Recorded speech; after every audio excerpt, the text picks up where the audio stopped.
If you have a topic you'd like us to talk about or a question for the cast, please post it in the chat room or on our Facebook page. Simply look for The Show with Clayton McKee on Facebook.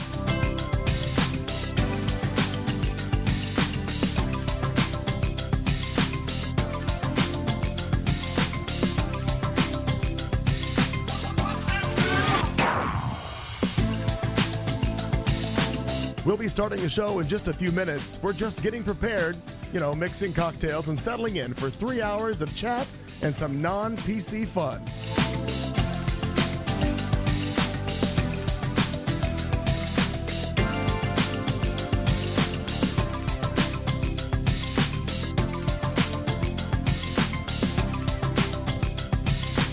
From wherever you're listening or watching our show, let us know where in the world you are by posting in the chat room or hit us up on Facebook. Just look up The Show with Clayton McKee.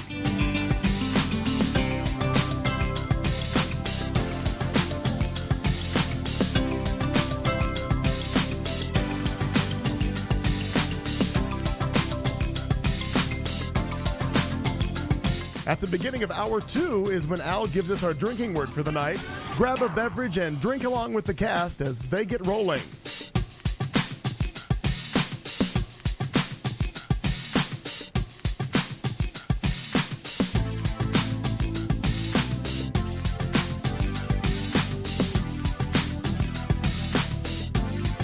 You found Q Talk America. Tonight's live broadcast will start at the top of the hour.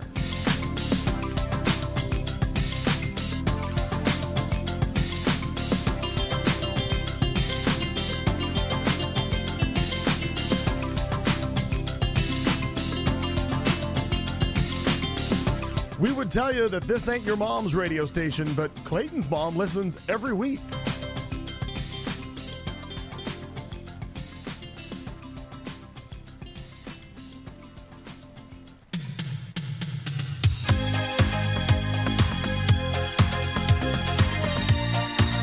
You found Q Talk America, home of The Show with Clayton McKee, Marnie Ryer, Kat Carlson, and Al Perkins.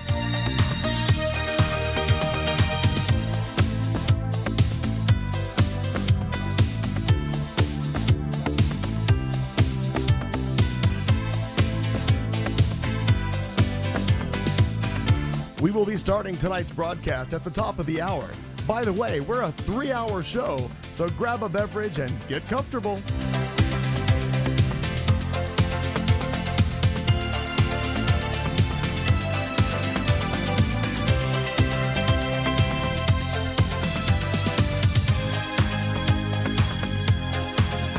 If you have a topic you'd like us to talk about or a question for the cast, please post it in the chat room or on our Facebook page. Simply look for The Show with Clayton McKee on Facebook.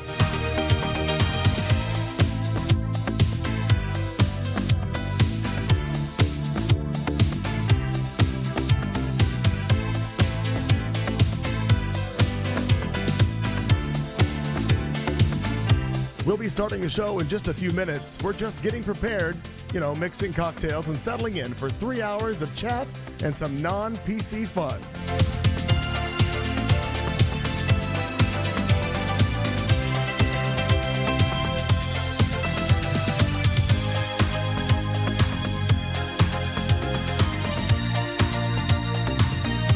From wherever you're listening or watching our show, let us know where in the world you are by posting in the chat room or hit us up on Facebook. Just look up The Show with Clayton McKee.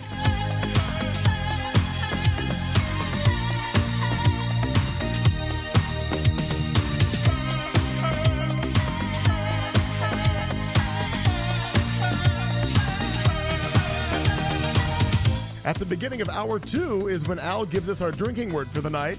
Grab a beverage and drink along with the cast as they get rolling.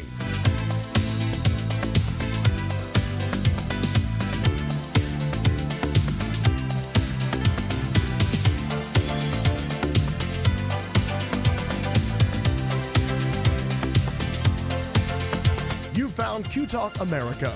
Tonight's live broadcast will start at the top of the hour.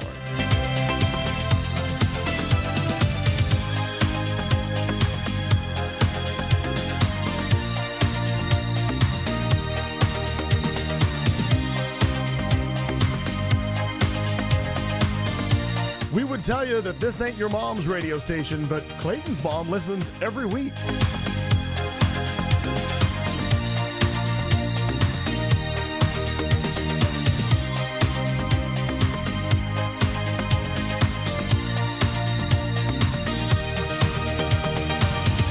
You found Q Talk America, home of The Show with Clayton McKee, Marnie Ryer, Kat Carlson, and Al Perkins.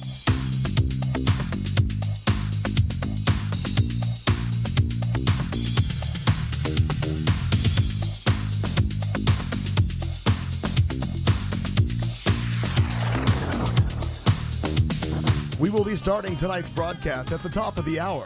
By the way, we're a 3-hour show, so grab a beverage and get comfortable.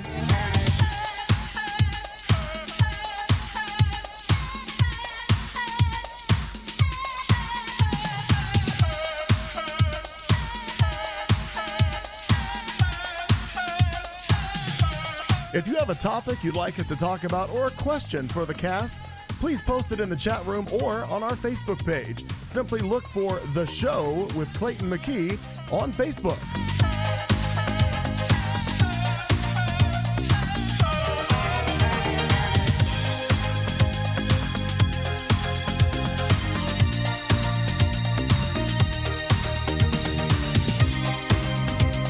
We'll be starting the show in just a few minutes. We're just getting prepared, mixing cocktails and settling in for 3 hours of chat and some non-PC fun.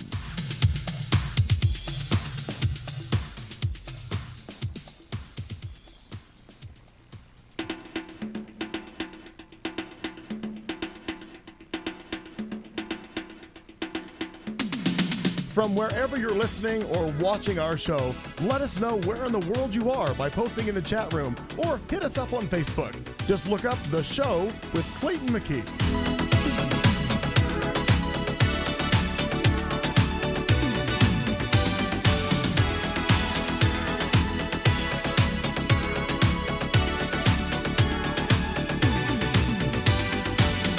At the beginning of hour 2 is when Al gives us our drinking word for the night. Grab a beverage and drink along with the cast as they get rolling.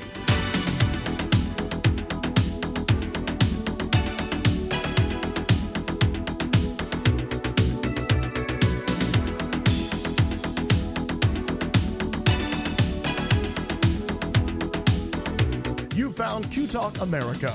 Tonight's live broadcast will start at the top of the hour.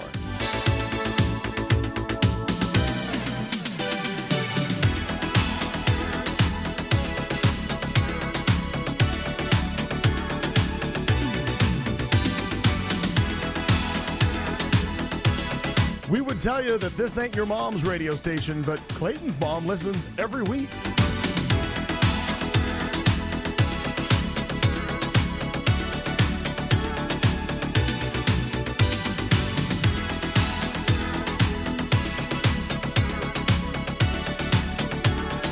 You found Q Talk America, home of The Show with Clayton McKee, Marnie Ryer, Kat Carlson, and Al Perkins.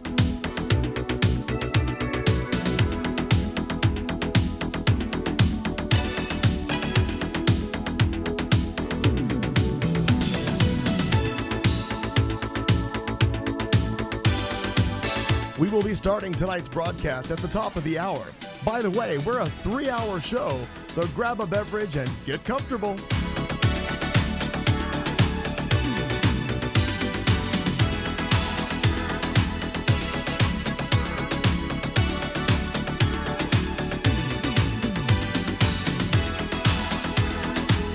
If you have a topic you'd like us to talk about or a question for the cast, please post it in the chat room or on our Facebook page.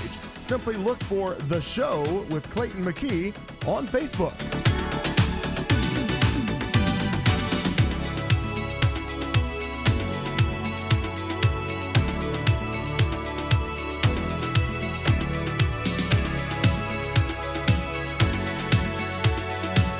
We'll be starting the show in just a few minutes. We're just getting prepared, mixing cocktails and settling in for 3 hours of chat and some non-PC fun.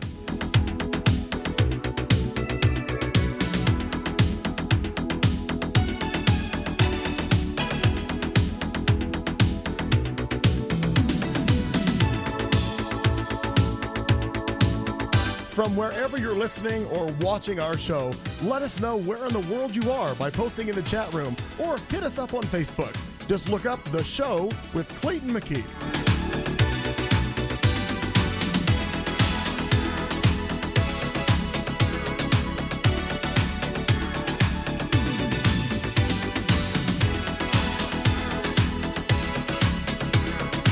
At the beginning of hour 2 is when Al gives us our drinking word for the night. Grab a beverage and drink along with the cast as they get rolling.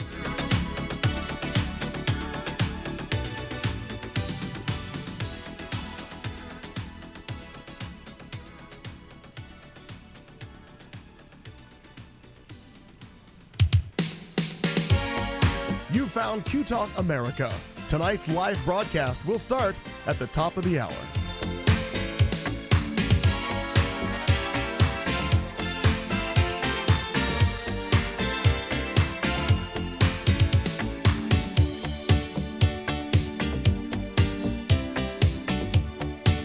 We would tell you that this ain't your mom's radio station, but Clayton's mom listens every week.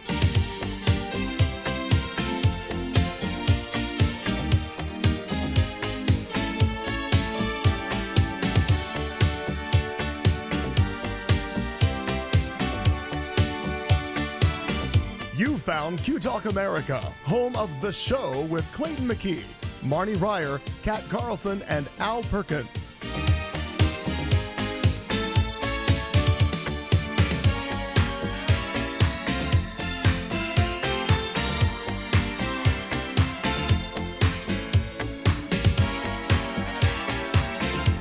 We will be starting tonight's broadcast at the top of the hour.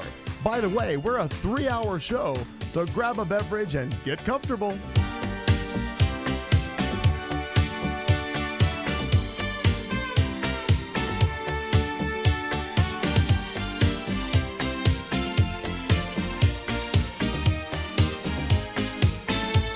If you have a topic you'd like us to talk about or a question for the cast, please post it in the chat room or on our Facebook page. Simply look for The Show with Clayton McKee on Facebook.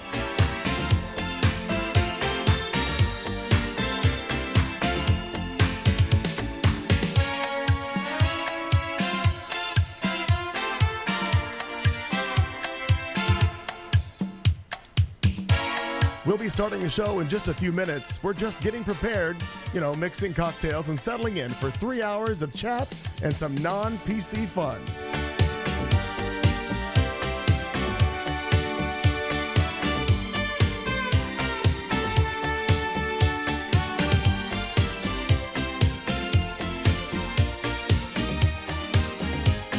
From wherever you're listening or watching our show, let us know where in the world you are by posting in the chat room or hit us up on Facebook.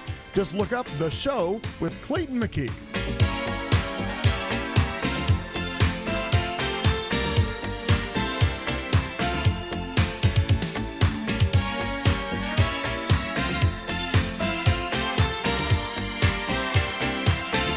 At the beginning of hour 2 is when Al gives us our drinking word for the night. Grab a beverage and drink along with the cast as they get rolling.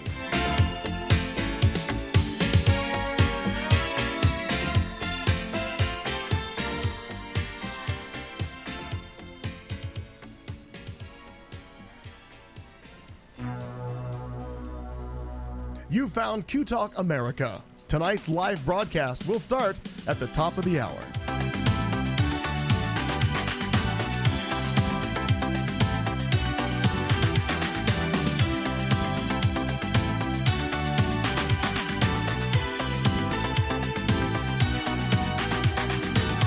We would tell you that this ain't your mom's radio station, but Clayton's mom listens every week.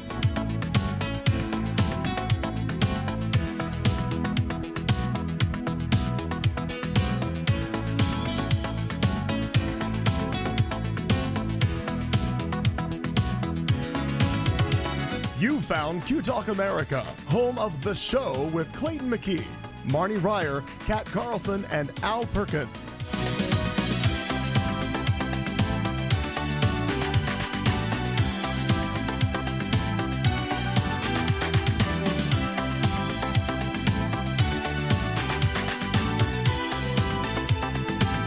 will be starting tonight's broadcast at the top of the hour. By the way, we're a 3-hour show, so grab a beverage and get comfortable.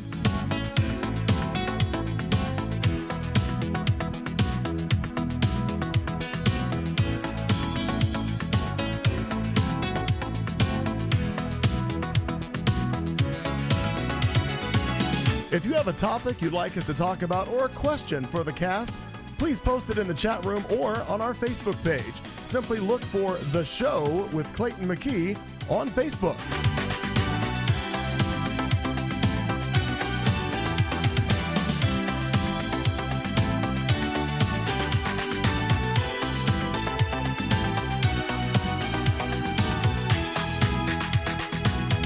We'll be starting the show in just a few minutes. We're just getting prepared, mixing cocktails and settling in for 3 hours of chat and some non-PC fun.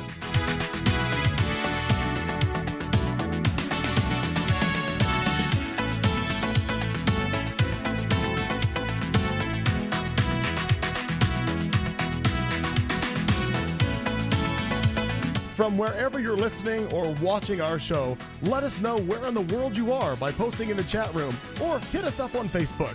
Just look up The Show with Clayton McKee.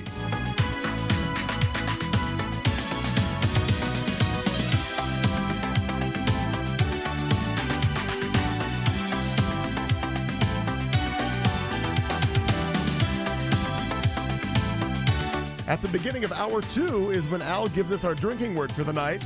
Grab a beverage and drink along with the cast as they get rolling.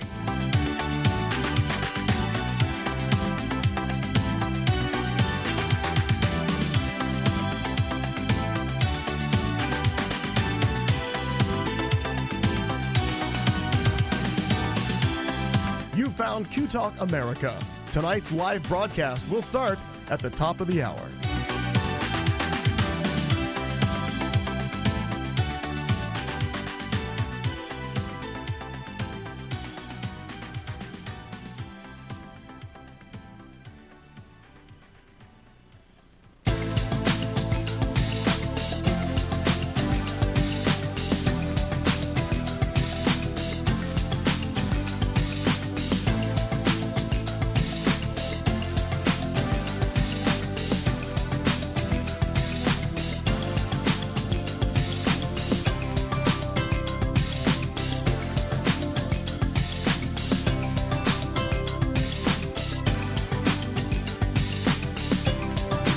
You found Q Talk America, home of The Show with Clayton McKee, Marnie Ryer, Kat Carlson, and Al Perkins.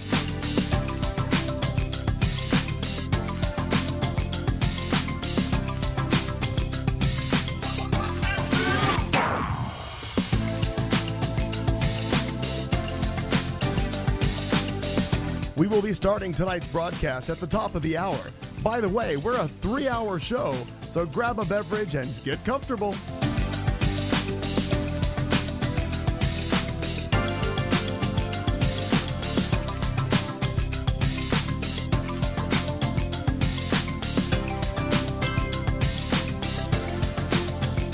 If you have a topic you'd like us to talk about or a question for the cast, please post it in the chat room or on our Facebook page. Simply look for The Show with Clayton McKee on Facebook.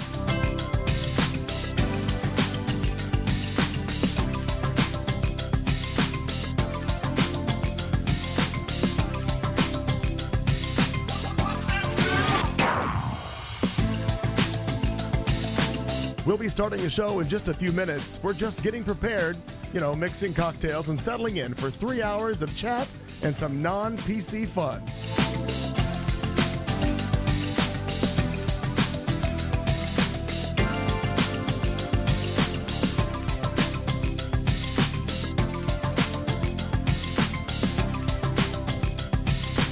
From wherever you're listening or watching our show, let us know where in the world you are by posting in the chat room or hit us up on Facebook. Just look up The Show with Clayton McKee.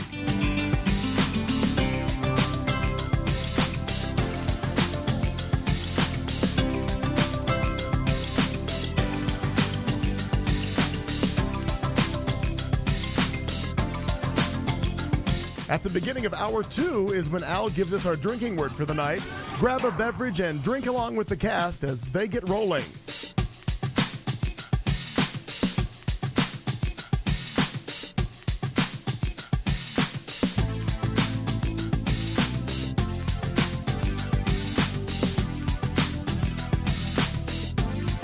You found Q Talk America. Tonight's live broadcast will start at the top of the hour.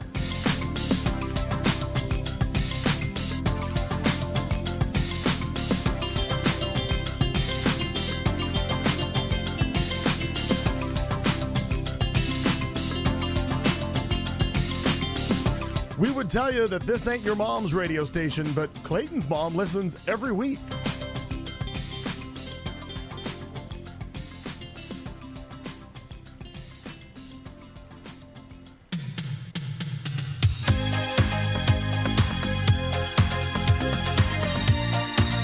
You found Q Talk America, home of The Show with Clayton McKee, Marnie Ryer, Kat Carlson, and Al Perkins.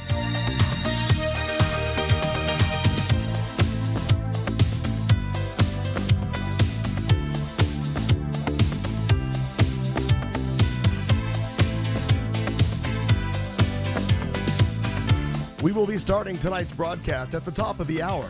By the way, we're a 3-hour show, so grab a beverage and get comfortable.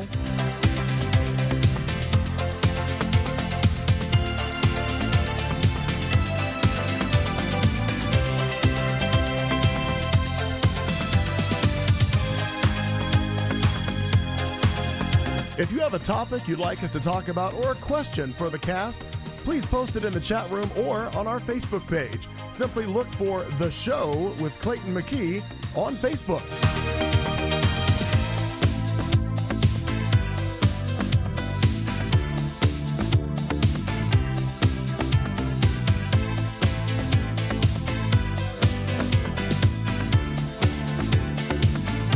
We'll be starting the show in just a few minutes. We're just getting prepared, mixing cocktails and settling in for 3 hours of chat and some non-PC fun.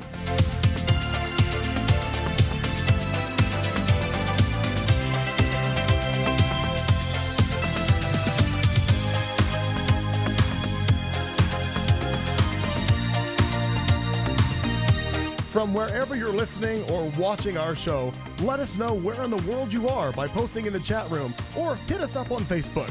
Just look up The Show with Clayton McKee.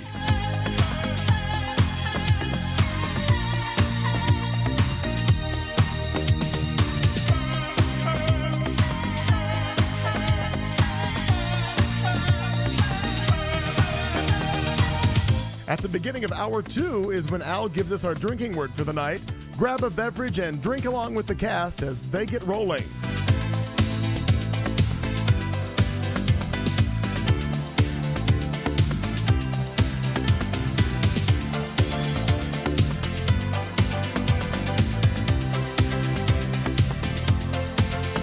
You found Q Talk America.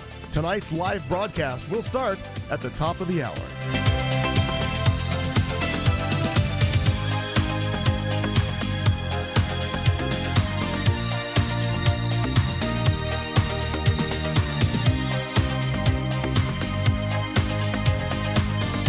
We would tell you that this ain't your mom's radio station, but Clayton's mom listens every week.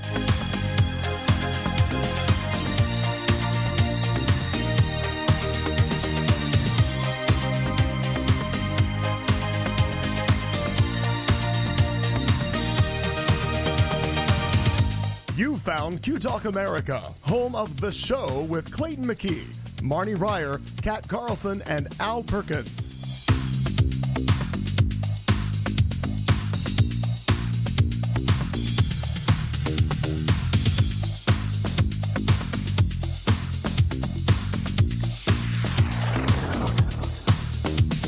We will be starting tonight's broadcast at the top of the hour.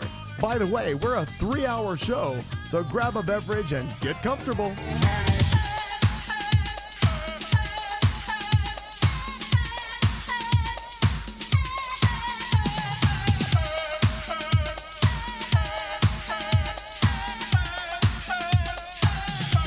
If you have a topic you'd like us to talk about or a question for the cast, please post it in the chat room or on our Facebook page. Simply look for The Show with Clayton McKee on Facebook.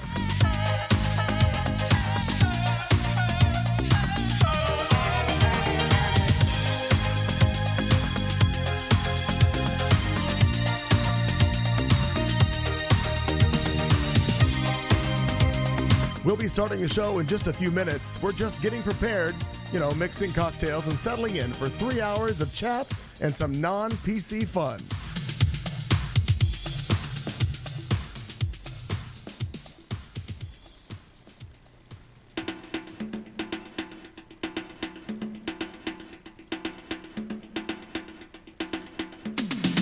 From wherever you're listening or watching our show, let us know where in the world you are by posting in the chat room or hit us up on Facebook. Just look up The Show with Clayton McKee.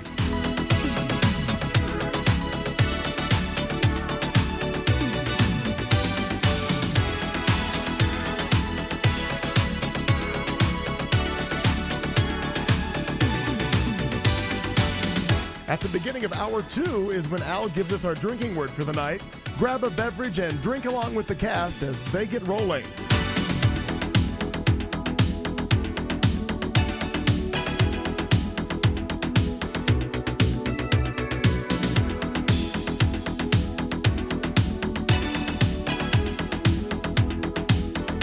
You found Q Talk America.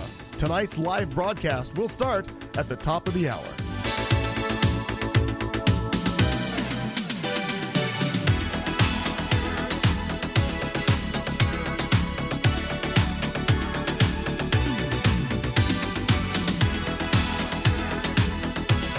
We would tell you that this ain't your mom's radio station, but Clayton's mom listens every week.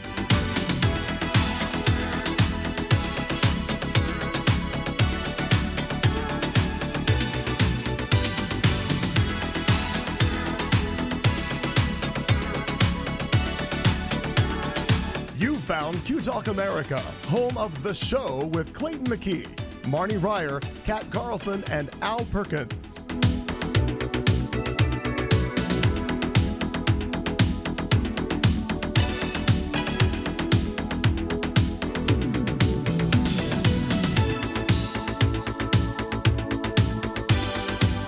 We will be starting tonight's broadcast at the top of the hour. By the way, we're a 3-hour show, so grab a beverage and get comfortable.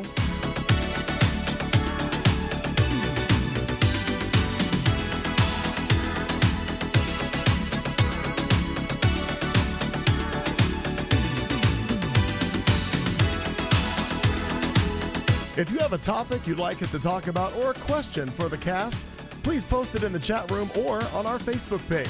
Simply look for The Show with Clayton McKee on Facebook.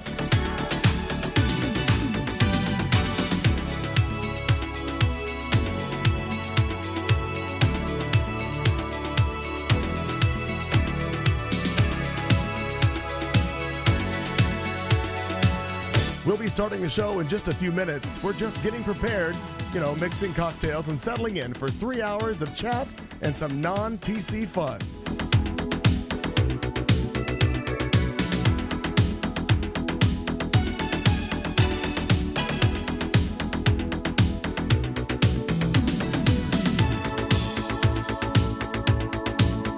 From wherever you're listening or watching our show, let us know where in the world you are by posting in the chat room or hit us up on Facebook. Just look up The Show with Clayton McKee.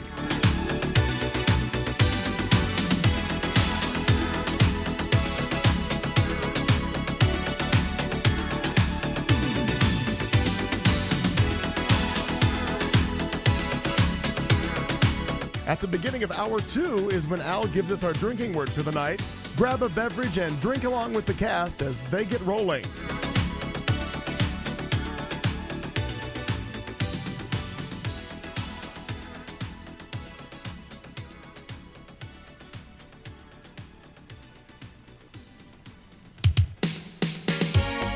You found Q Talk America. Tonight's live broadcast will start at the top of the hour.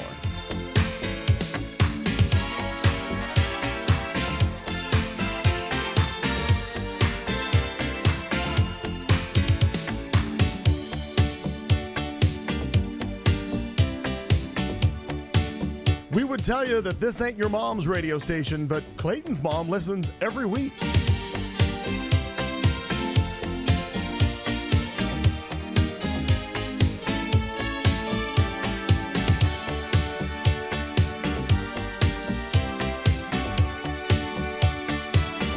You found Q Talk America, home of The Show with Clayton McKee, Marnie Ryer, Kat Carlson, and Al Perkins.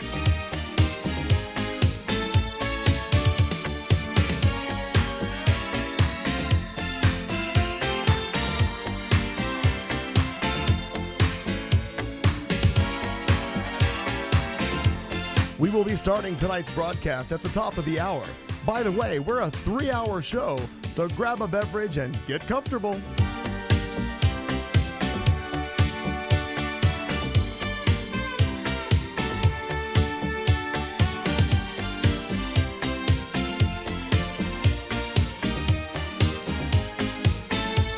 If you have a topic you'd like us to talk about or a question for the cast, please post it in the chat room or on our Facebook page. Simply look for The Show with Clayton McKee on Facebook.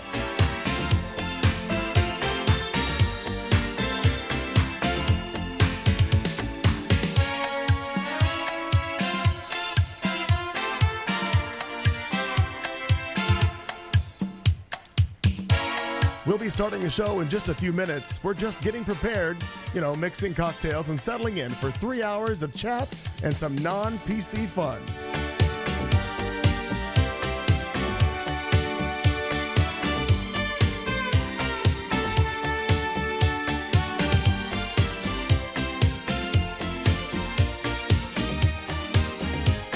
From wherever you're listening or watching our show, let us know where in the world you are by posting in the chat room or hit us up on Facebook. Just look up The Show with Clayton McKee.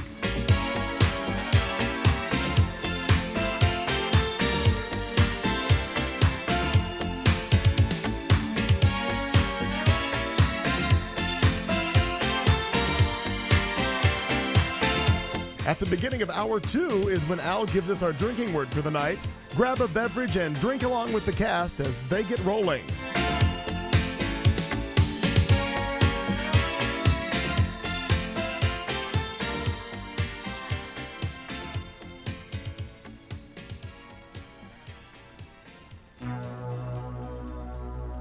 You found Q Talk America. Tonight's live broadcast will start at the top of the hour.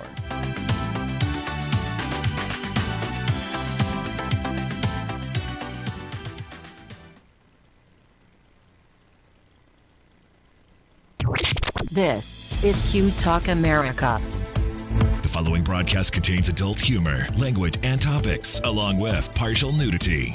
Actual knowledge is used sparingly. The show is a result of a lost bet and a bad game of rock, paper, scissors. It's The Show with Clayton McKee. And now, a man with a face for radio, Clayton McKee. Good evening, everybody. Welcome. It is a Tuesday night. You're in Studio C. It's The Show on Q Talk America. Hi, my name's Clayton McKee. Alongside me this week, we're 3 still. We did 3 last week. What do you? We don't have Tourette's. It feels like Karate Kid. Grasshopper.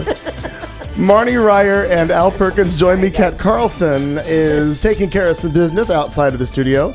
I did let her know, though, in the message today that she sent that her pay would remain the same. Oh, it's important. Yes. What have you done with your mic? What did you do there? I don't know. It all went cattywampus. What did you do?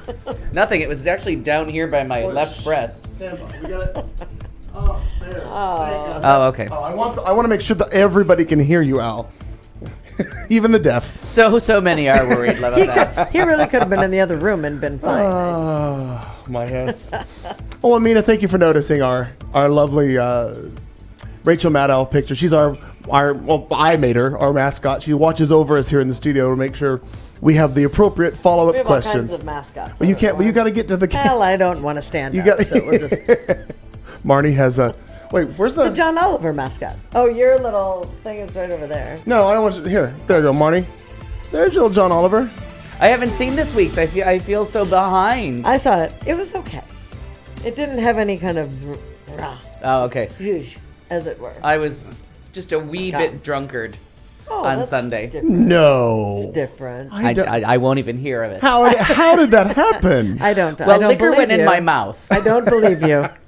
He was saying today at lunch that he may just become a grape because of the wine he is Been taking consuming. in. I'm on like day 3 of like, I couldn't possibly have a sure. All right. If And you then- insist. Well, then our waitress, server, bartender, whatever you call her at Durant's today was like, "Would you like some wine?" Hi, He's like, Mom and Dee. "Yes." Yeah, I was all set to say no, but I thought Why not? we're at Durant's. Well, that'd be weird. You gotta. Yeah. You gotta or gotta. You gotta. You got I it. like it. Before we get like too it. far The into the second show, glass was a shock though. hi, Mom, also in the chat room, and which brings me to a good point. Today marks, actually, it was Monday that marked it. 4 years we have been doing this show. This is, if I'm not, I hate those fucking bells. 4 years ago, we started this show, and it was supposed to be like a 2 hour, and we don't know what we're doing, and we still don't know what we're doing, but we're 3 And now hours. it's 3. Now we're 3 Yeah. full hours. For those of you who didn't or weren't on the show train in the early days, the way we used to do the show was we did 2 hours, and then immediately, like within a week or two, we decided, well, we need to have more because really more is what you want. So then we used to do the show 2 hours live, and then we would do a third hour, but it wasn't broadcast, and you'd have to click in and to try to drive clicks to the it wasn't website. broadcast? I didn't know that part. Yeah, no, huh? We're very I mean, young. I don't remember that Well, part. Yeah, no, we did. We were For a live. while. I also yeah. don't remember them signing the Declaration of Independence. I'll just assume it happened. No, we broadcast live the first 2, and then the hour 3, which was separate. Remember how it used to be separate in the feed too? Oh, yeah. So you had to click. You had to go so we could drive clicks to the website is what the part of the deal was. So you used to have to go to it. And then we're like, fuck that. Let's just go live 3. Redonk. And now we're at 3.5. Most every Tuesday we do. Don't scare them now. 2017 will be Lured- 4 hours. No. So No. No, I know. no, and I gave us that because sometimes we used to My hepatologist forbids it. I gave us that extra little cushion of time because it used to be that we needed maybe a couple minutes after 10. We're like, well, we'll just give ourselves a cushion. Well, now we're just right up on. We're just running it. We're the give an inch, take a mile crowd. That's what you should just call this show. Yeah. So You can have 5 extra minutes after 10 o'clock. How about 30? All right. all right, sure, 35, 40, 40, 45. Yeah. So anyway, I thank you to everybody who has been suffering through us for the past 4 years. Tonight marks our 195th show. So we'll save the champagne for 200. episode 200. For All right. 200. So we are. That's fair. We are about 5 weeks away from episode. Well, 5 shows. I know who know we may not be here one week for some reason, but the 200th show. 4 years. That's all. That's 195 times we've sat in front of these mics, and I don't know what we've said. Still smells fresh. Well, I washed There's a them. couple bugs. I don't know. You got one. Oh my God, it's we don't know what happened exciting. in the studio, but there are a bunch of little gnats. So if you see us And reaching we're out, not you, not me, not Al. Gnats. no. Otherwise. No, just little tiny flying things. Just And I don't didn't know want where they anyone to- came from, but they're. I don't know, but if you see us reaching out and grabbing shit, it's not that we've lost our mind. We're trying to snag the little bastards. Well, don't push it. We have perhaps lost our minds. So And there it is. mine's lost. So, Marnie Ryder, Yes. the good success story out of Marnie Ryder from this week to last is, I think we may have figured out the bug in her MacBook because I found an antimalware scan that was Yep. made for Windows. Thank you so much for doing Well, that. Matt Little directed me to it, so Thank we're you, good. Matt Little. But Thank you. and Happy now you. birthday to Matt Little. Oh yeah, Last belated week, birthday yeah. to Matt, which Oh, yeah, I happy birthday. completely forgot about. Yeah. 39. 14th? Oh wait, is that right? 77. Yeah, 39 Yep. this year. So yeah, next year be the big 4-0 for Maddie. And I completely had forgotten about it. I was doing an install that day, and just the whole day got away from me. And I literally was like, I don't know, 11 o'clock at night, was sitting at my computer. I'm like, oh, fuck. Yeah. So I sent him an email, or I sent him a text, and I'm like, it's your birthday. Do you think you're going to come out of your cave for a drink? So at 12:15, we went and had a couple just to round out the night. But I completely forgot about it. And then my Aunt Susie's birthday was there, and then it seemed like somebody else's birthday. I've forgotten. It doesn't matter. There's so many birthdays. So many people. Yeah. Well, I mean, we're 4 years old. Well, there's that. There's that. And we act like 4-year-olds. So there's that. Well, Yes. yeah, that's really a true statement. I like it. So, but yes, thank you for doing that. I have my appointment tomorrow. Oh, at the Genius Bar. That's where we were going. Yeah. You're going to the Genius Bar tomorrow at the Apple Store so they can officially tell you that you're fixed or fucked or whatever. Fixed or fucked. It's a new game. Fixed or fucked. It's actually a new bar. Yeah. There you have it. Certain areas of the Castro district have fist or fuck. Fist Totally or fuck. different. Oh. I'm not. That's not where I'm going. No, I will not be there. And I love the myth, and I know there are so many people even in the chat room that are and elsewhere that are all they drink the Apple Kool-Aid, they're all Apple all the time, the impenetrable Apple, and it's not the case. Phones, MacBooks, Apple devices can get infected, though it is not as common as a Windows device, but it's interesting that that story is gone. The phone and the iPad, I've never had anything that I couldn't just turn off and on and fix, but right. The computer, the big boy, she goes down all the time. Yeah. And the computer, too. Like a cheap hooker. Yeah, we've all experienced issues with that. I mean, I've had hard drives crash, which is not a virus, obviously, but so that's what you're suffering through right now. Yeah. And you had shared with the I think it's because off-air. I click on so many things for the show that are the fucked up stories, and I'm like, this. True, no. but the other thing we need to make sure of is that you do have an antivirus on yours that scans when you go these places that's up to Right. date, because if it's not, there's no point. Sure. If it's dealing with virus definitions from a year ago, who fucking cares? Right, right. It's like like every 10 seconds now, I feel like I'm doing the malware that you put in. Like, check. Yeah. No. And it's, Scan this shit. Scan this shit. Well, Scan it. Fix or fuck it. Well, the other thing is, with Windows 10 now, I notice a lot. They update, because built into Windows 10 is their own antivirus and scanware. Those definitions, like there are teams that do nothing but research and program for that. Sure. So they update every 15 minutes, an hour, whatever it is. Every time they find something new, they create the definition that scans for it, and then they have to update so that you continually have a database to search against. So every time you open that, I don't know if it automatically updates on its own when you open it, or do you have to click update? I have to click. Okay, but you do. You click update first, get and scan, because who knows what it'll find. And you said that could come all this time, so that's why I go on constantly. Yeah. That John Oliver bit when they were talking about having Apple build a backdoor into the phones to hack it. Right. Have you seen that, John Oliver, where they have the hackers finding out that they have the people building the antivirus software telling them they want to become hackers, and they just lose their minds, they get the message. No, I haven't seen that. Because they're always one 30 seconds ahead of the hackers and sometimes behind. So it was it's a really funny episode when he talks about what it really looks like. For what the FBI, and then the FBI just hired hackers, like we said they were going to all along, and that's what they did. just hired hackers. Yeah, figure it out. And now Apple's got to hire those same hackers to figure out how to put it back in place, or just to shut them up. Exactly. One of the two. Right, absolutely. We paid you $50. They're going to pay you $75. You tell two friends. I am just smart enough to get this off the air, or off the ground, or off air, and everything else that I have in my world is computerized. I cannot imagine. I mean, Matt's a programmer.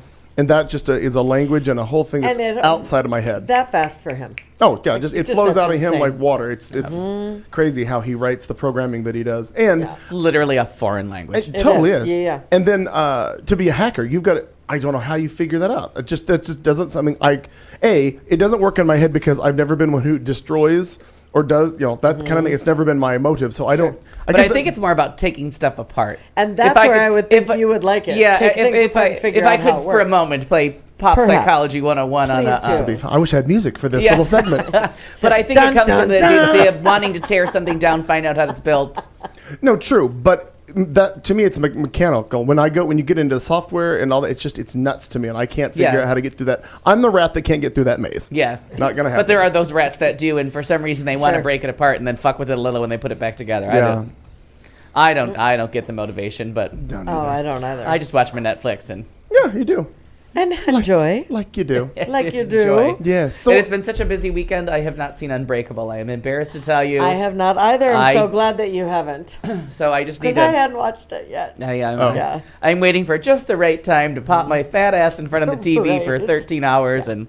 just binge it all. Unbreakable. Yeah. I think it's only like 6.5 because they're only 30 minutes and I think there's only Right. 12. So Oh. you can pound through that. Sure. But they, sure. Well, And all of a sudden it Okay. sounds like I'm doing Netflix and chill. But That's funny. All alone, he's doing But it. now because it was actually produced for NBC and then NBC passed on it, they just were like, no, we don't want that. So they sold it to Netflix and they did it as a 22 or 23 minute sitcom because there were supposed to be commercial breaks. Well, this year it was filmed for Netflix, so there's no like specific act breaks where you would put a commercial. So they really are each episode is 6 minutes longer than it was last year. So and they've 6 minutes You funnier. can do a lot in 6 minutes. That's forever. And like the one thing that they did with Netflix that I always loved, and not with Netflix, with Arrested Development, was that Arrested Development would bleep, and I love because they do it on, they do it all the time on the Goldbergs, and it cracks me up. They do it occasionally on Blackish. Now they do it on the Real O'Neills all the time, which is just funny. When they swear, but they bleep it out, and bleeping it out to me is just funnier, Yes, and just I kind of figure agree. out what they said. You know, like thanks fucking giving every year she manages to fit that into the Goldbergs. But in Arrested Development, when they all finally decide to talk shit about the mom, and Buster is drunk enough to feel safe, and he just lets out this spew of garbage, but it just beep, and you just watch everyone else's faces just fall in horror. Of like, one said she was mean, one said she was a bitch, one called her a cunt, and then he lets out like a 5-minute rant that's just bleeped out. And you never want to know what it says because it'll never be as funny as the bleep, and the looks on everybody's faces. So. Because you don't know what he's saying exactly. So I love that when they went to Arrested Development, they still beeped out the swear words because it was just as funny to imagine, like what because they fit in the C word because that's the name of the mom's boat is the C word. Okay. That's fantastic. So whenever they show her on the news, they're I like, like and the that. C word is heading out to sea. Oh, I do enjoy And is it that. actually C or is it SEA? SEA. So like she's going C word. But That's even funnier. Yeah. that show is so funny. And the one time the mom walks in the room right when Job says that he has to sell the boat or is fighting having to sell the boat, and Jason Bateman goes, "You've got to get rid of the C word." And the mom opens the door and he hears it and she goes, "I will leave when I'm ready." And it was when they finally said it in front of her. I will leave when I'm ready. You cannot It make was me leave. just the fact that they made cunt jokes on Arrested Development for 3 years and got away with I got it. away with it. That's the appreciate bigger that. one. That's awesome. That's the bigger one. That's very, very good stuff. Ms. Ryer, Yes, what dear. if anything, what have you done this week that you care to update us on? What happened this week? It was one thing that I cannot forget. It was my anniversary. Oh, 5 years? Happy 5-year anniversary. Yeah. Is it 5 Yes. years? It was, yes. So we went out to a lovely dinner. It was one of those places that, like as Aaron was enjoying, because they scrape off the crumbs off your table. Oh, yes. So it was Okay. very, very fancy. Very fancy. Got It it. was a place called Eddie V's. I don't know if you've ever I don't been. know of that I one. don't know that one. North Scottsdale, really great. It Okay. was just a wonderful, wonderful day. And so we did that. And otherwise, I went to a wedding on Sunday for Rebecca Winninger, Becca Winninger used to be on On the network? this network. And Becca and Wendy got married. It was a lovely day. What show was she on? She was on the political political agenda. The the agenda. agenda, right?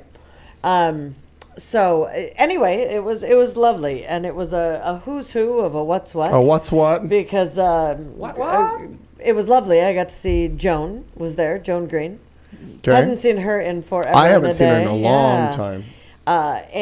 But Mayor Stanton was there. Oh. Oh, very nice. And so that's what I mean. What Who's was who. was his role? Kate and Ruben Gallego were there, and it was His lovely. role, Stanton's role there, just a supporting friend, or Supporting friend. Got it. Yeah. Yeah. Okay. And Nicole Stanton was there as well. And Oh, we're still in the same room with each other. That's good to yes, know. I know. That was at first it was like whoa, but I was glad to see that. Well, she was in the glad parade to this see year it. too. I noticed and I that, had yep. she was up there, but I didn't have in my scripts. I don't believe she was named. Right. I just looked up and saw her sitting atop. I want to say she was in one of the fire trucks that went through for something. That could be, but right. but I just don't remember who or what. But she wasn't. Like I said, it wasn't explicitly stated that I need to call her out. I just saw her. Sure. Oh, absolutely. Rebecca. Yes. Yeah, Becca. Yeah, Becca Winninger. No. Nicole Stanton. Nicole Oh, Stanton was yeah. in the. I didn't see. Was Yeah, Rebecca the part? she looked lovely, and Nicole Stanton did. She just looked lovely. She's a really seems like a very lovely woman. Barely recognized the mayor when he's standing next to me. Right? Can you imagine how I feel about his wife? Right. And she's a delight. I voted for him and I like him, but that day that we took our picture with Right. him after Who being the like an hell- I know, I odd, remember that. who You're the like, fuck who is is this this? guy? So funny. to That me. was very funny. Bless you. Other than that, God, what let's see. I got a new beaver to open my beer. Excuse me, Oh, okay. what? And You A got beaver replacement is very may important. we see said beaver? sure, Yep, Okay. not sure that I would ever buy that in a store. it was $2 and it made me laugh. Oh yeah. Well, just be able to Okay. say I got a beaver. I got a new beaver. Let me see that beaver. I'm going to show all of the viewing audience. I had to get a new beaver. Please don't get a close up of her beaver. That's my new beaver. Oh, that's funny. That's my now new, it's- my new beaver bottle opener. It's imagine how much I like things when they're like shoved up in the camera. We can figure out a setting right here and just I take the know. place of Just cat. hang it. I like it. It almost looks like a turd though. Hello. Beaver, I'd like to. steel teeth. Ouch. That's gonna scare a lot of lesbians. Not really. He's got A beaver with steel teeth. Yeah. He's Tell got how you design use your in his teeth, I guess. tail. Look at that. He's got a lovely little. He does have a little Mustache. design. I know it. Isn't that great? It's Thanks. lovely. Thanks. I liked it. $2. $2. And the best part was why I She's got still her- have Oh, this. Jesus is beyond me. Christ. Her What else is pocket coming beaver. up? $20 they wanted for it Well, how and you did, got it. initially. how did you get it for 4? 90%. And then off. I got 90% off and had another 20% And you know what you just off did? coupon. You know what you just did? Algebra. Shit. Fuck that. Fuck that. Fuck that. I did not. Anyway, I just thought that was great. $20 for. Who's going to pay $20 for a beaver? $20, $20. Well, right? yeah, exactly. I know. Listen, chocolate No. beaver. In a Your str- 20's on the dresser. in a strange bit of irony, we have a story coming up later my where God. people paid more than $20. That Oh. seemed like it came from way too high. I was like, That was a bad throw. It was a bad throw. It's all right. No, oh, no harm. the no natives harm. are planning a revolt. Like, what Yes. the fuck? Thought that was fantastic. Now, Mr. Perkins, he did it. I know because I spent time with you earlier today at lunch. You did a very big thing today, which for you it's like a once every quarter, if not once a year. You washed your I car. washed my car. No, it's like every 2 months, let's say. And the best part is when he goes to the car wash, fantastic. they try to sell him on the quick pass, the monthly billing. Sure. Do you wash your car more than 2 times a month? And he's like, look at the car. Yeah. Look what's being dragged in here No. behind me. Underneath don't. all this crap is a Ford Fusion. Yeah. Look at the shape of this beaver. Do you think You I can't washed this tell. thing? Almost. It didn't have. It had not hit my mouth yet.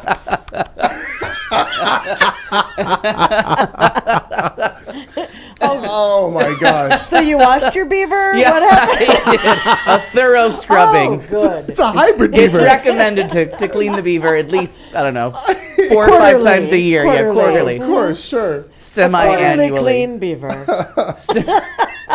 So we buffed her up. Well, there you spit have shined her, it. if you will.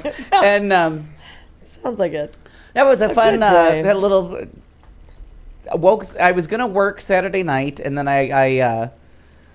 but I did it as like a secret, like kind of keep my name in your back pocket, and if you need me, use me. But if you don't mention, keep it on the down low. Right? But I woke up Saturday afternoon with a really, really stiff neck, and I was like, you know what, fuck it, not going in, but I'm not calling in sick because I'm not officially working. And then I was like, well, I'm gonna, take some Advil, go to bed, and I'll go back to resting. And then I planned a day, invited a few friends to meet up, our friend Frank and little Kevin, and Yes. Michael joined us, and we did a little brunch down at Bliss Rebar, and then a brief walk, just 1 block up and 2 blocks over to Let me explain to you. Luster. All right. His depth perception is off. His distance perception, just 2 blocks, maybe 3.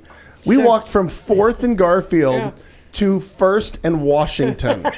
And the presidents don't go in order, so don't let that fool you at Yeah, all. Yeah. exactly. So No. that is 3 That's blocks one not- way. I wasn't lying about that part. One way, yeah. From Or east to another. west. We did an east to west jaunt that was 3 Sure, blocks. sure. Yeah. Everything else was north to south, and it was multiple. It was a lovely walk. We got there. We went to see Jason Carlton working at his new position fantastic. up I on love the that place. Luster Pool on the Yeah. top of And Palomar we just Hotel. wanted to say hello. Oh, very and- nice. Yeah, very we just nice. wanted I to. missed that part. Yeah, he's Okay. managing the Luster. And we just meant to go say hello. We weren't expecting anything for it. Maybe a table near the shade if it was possible. Sure. But or 5 hours of sitting there. yeah, but we got a cabana. It was very fancy. He printed up a sign. Oh, I should do that. Well, he printed up a sign that was reserved for us. It was very funny. But So it was nice, and then they don't have the kind of wine that I like at the upstairs bar. So bougie bitch that I am, I asked him to go downstairs and get me a bottle that I Very did nice. enjoy, and it was nice. Bougie bitch. Yeah, and we had I do 4 of us appreciate that that. started, and we invited guests into the cabana. We had little cabana chats, and then sent them on their way. Cabana Could you be chat. gone now? Yeah, Was we're- it? Peasants be gone. We I would said- like you to take your beaver and leave. SC was it SCTV? They used to have the character. The old gal had cabana chat. No, that was Mad TV. Oh no. Mad I'm TV. Dixie Wordsworth. Moisture. Oh, she had the hot cabana boy always, but every time she moved her joints, you heard all these creaking sounds. Yeah. Dixie, sometimes I feel like you're my mom. Well, that's understandable considering how much time you spent inside of me. Wow. Oh, she was my favorite. That was good. Drive your car on my block and park it in my garage. That show was so funny, Oh, funny. that's good So then stuff. that was it, and then we wandered back to Jason drove us back to Bliss Rebar, and Right. karaoke Because was Clayton starting. said, "Fuck you, I'm not walking that 3 blocks Well, again." Jason got off work, and I'm like, well, let's Oh, just very nice. ride over. Okay, sure. And So they were doing a little karaoke there, so I hooked my wagon to that shit and stayed for a At couple Bliss? hours longer at Bliss. And Okay. here's the did some Sunday, there's the sign that Jason printed up for us in our little cabana. I saw that sign, did not catch on. Yeah, I that's- just saw it in passing. that I was Yeah, I was and guest. The rest were peasants. Yeah. Yes. Very Oh, you nice. talking about your beaver reminded me of a. Yes. Well, Nero, welcome to Hi, Marnie's Nero. Beaver. You talking about your beaver reminded me of a meme I saw earlier today on Facebook, and I wanted to share it with you because due to budget cuts, the Navy SEALs Yes. are being phased out. They're now going to use Navy otters. I saw that. Look at the stern look on that little otter's I face, know. holding that water, Fuck you up is what holding I that meant. water gun. Made me laugh. Do they call them knotters? Oh, I don't know. I think that's what they should Well, they don't be. call the SEALs Neils. So wouldn't be no. It's a Navy otter. Not knotters. Carry the one. You did algebra again. I did. God You damn just it. confused me on that. Left to her own I devices, she can't talk can't about stop. I do not know. Oh, I my do not gosh. know. Yes. Oh, I'm still trying to find stories here because they're all on my phone apparently. Sorry. Well, why aren't So I there? apologize. I okay. have no idea. But And then- I'm listening, I Is there a promise. sink? Is there a sink that's not happening? And then I was all set to get home and lay down today and at 4 p.m. promptly and watch the polls close at 7 in New York and the motherfuckers close at 9. So Oh. I set my alarm for 6 and I woke up and Oh, you got a nap in. a little bit. Oh, I did not. I think nap is overselling it, but little shut eye, little Okay. disco something or other. So there you go. I'm sending you a Nichols, couple of and things And I have to say, I think Rachel love Maddow and ours, Brian too. Williams need a vacation because they were just slap happy and funny today. Really? And I only watched like the first hour. I'm like, you got like 5 hours of commentary to go. And they were calling somebody at the it must have been at the Trump campaign, and she was talking. Oh, it was from the Trump. And they were talking over the phone, and it just got worse and worse. And finally, Brian Williams cuts her off, and he goes, "That's what we in the business like to call a crappy cell phone reception." And Rachel's like, "Very technical, it's technical." I And then enjoy her. they cut to, and they have Nicole Sullivan and what's his butt that ran I like Nicole Sullivan. that ran the Palin campaign. The God, what's he's for our fucking state. What's his name? Oh, McCain? The McCain-Palin campaign. They have the two of them. What? They have the two of them in studio with them, and then he Brian Williams like tosses it to somebody who's not in the studio, and he goes, "Well, we're obviously offering safe refuge and comfort to Republicans in our studio. Would you like to say something to them?" It was like, what? Safe harbor and comfort to our Republican friends. Well, he doesn't have to be as structural, if you will, as on NBC. But they usually hold it together on election nights till like 5 p.m. Like they're already like, does. that's called crap. As long as he's not telling a story about himself, they'll let him do just about anything he wants to do, I guess. Maybe it's like Diane Sawyer and they're exhausted. Oh, yeah. She's boozy. Yeah. Doing shots. She's always a little sleepy-eyed, though. I'm always worried she's going to go upside down in the bathtub any second. You know what I mean? Sawyer? Yeah. Oh. You mean like Paula Houston? Houston, we have a problem? I thought you said Paula Houston. I'm like, have you already forgotten her name, Mariah? Her name was Whitney. Have some respect. Paula Houston. God. We have a problem. We hardly knew you, Paula. Remember that one singer, Paula Houston, Carol Houston? She's fabulous. What was her name? Shirley's daughter. What was her name? Poundstone. Nope, not a singer. No, I don't think that's who it is. Paula Dean. Paula Dean. Oh, Kukla Friend and Ollie. Between the bugs and the wine, I'm going down. And Clayton, what'd you do? Just normal stuff for me.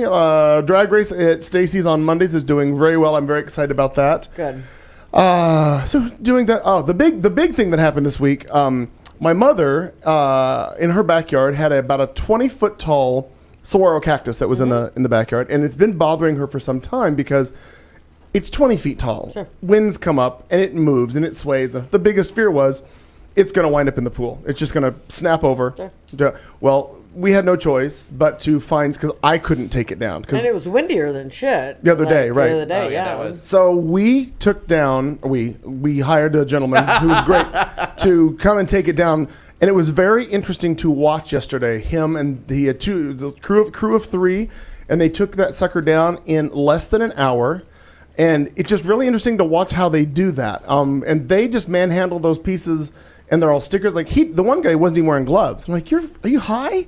But his hands weren't uneven. I figured they'd be like, rough like this table. Sure. No, he just knew what he was doing. But they did it. Clearly uses a lot of lotion. And he said based on the size of that would have been about a 4,000 to 5,000 pound cactus because of the weight. So he said, if that would have fallen, like all the cool deck around the pool, all that, he goes, yes, we've pulled a few out of pools before. He goes, but you're better off to get it before it goes underwater. Before it does that. But Can you imagine? But as he was cutting it, that would have been a nightmare. In the old cartoons, like the old Bugs Bunny or the Roadrunner Coyote cartoons, they'd find a cactus in the desert all the time, and they would just pour water out of it, like in the cartoon thing. It was interesting to watch him with the chainsaw cut it because literally just water was running everywhere. I'm fascinated by that. Yeah, I've got a video I can show you later. It's just astounding to watch. It was very, very interesting. But fortunately, so now we know when we're in the desert, tap the cactus like the coyote does. Might be able to get you some maple syrup or water. That's either right. one. You don't know. The other thing about it that was kind of cool was I hated to see a perfectly living thing be taken out, but we found out. He got up there and found out that it was all rotten. The whole, from the top and in the base was all rotten. So it was on its way out. It was doomed, anyway, yeah. The other cool thing was, and this is on his website, and he does this because oftentimes, for those of you who aren't around the Phoenix area or live in the desert, the big cactus are often homes to birds. They tunnel into them, and it's their safe haven. And nothing's going to get you in a fucking cactus 20 feet off the ground.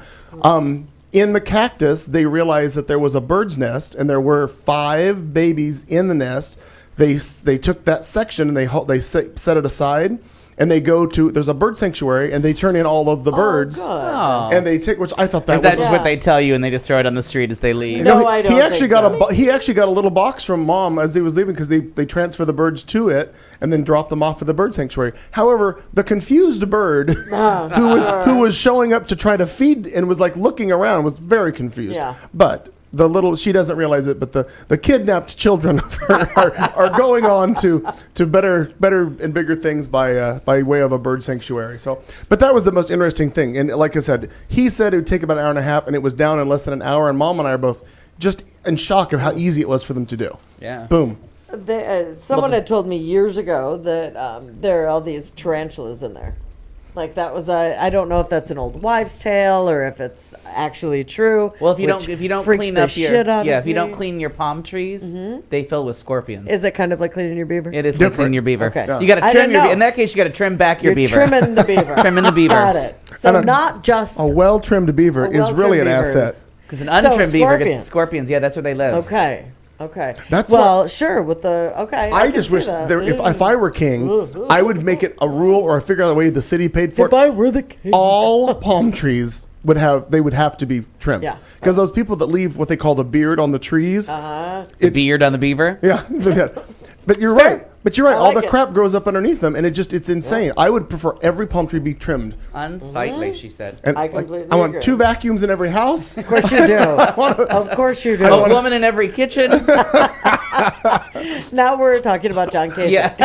I did not want Taylor Swift tickets. I have an important question for you, Mr. Kasich. Did you see that on Mad Hour where she did that whole segment about all of the run-ins that Kasich has had with women and how horrible but he is at it? He's really bad. Really at that. Oh, I haven't seen that. Did you see there was another one that she did last night where he was with a bunch of Jewish leaders in New York. Okay. And he went through this whole thing about God and God is the Lamb of gods. And he went through this whole thing and he was talking about Passover. And they cut back to Rachel and she goes, so what he's just taught the Jewish community is when they go to vote, they're going to see his name and go, Passover. Oh no, that wasn't Matt Al. Funny. That was Colbert. He said that last night. They're funny. dark haired and they both wear suits. Yeah. they look very similar. Glasses. Similar I get it. hairstyle. Yep. Yes. It's very confusing. It can be. But he's like, they're gonna look at Kasich, Passover, and then they're going to the next person. Quite funny. This wasn't a good place for Republicans to vote in New York. This wasn't a good time because Trump's awful, but they voted for him. Luckily, not many.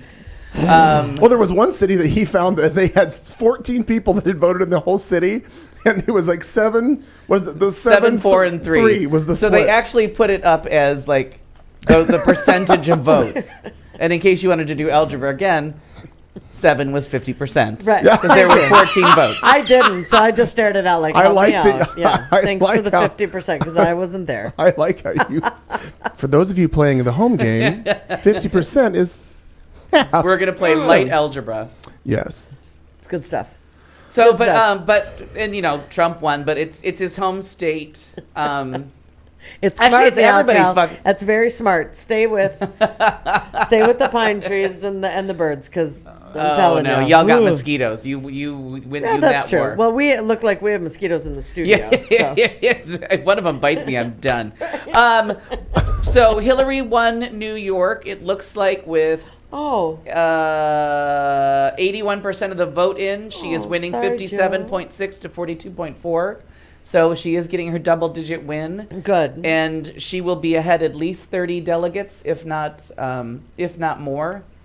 So Good. that kind of is the beginning of the Okay. end, because that makes it a little bit insurmountable. Because if you remember the projections, he had to start winning everything. by Everything. Right. 65 to 70% to catch up. And I think And a loss- everybody and a loss kind in of that thought big- that was going to happen. And a because loss he by had so 14 many or 15. wins. Yeah, but they were like little Sure. little but, states.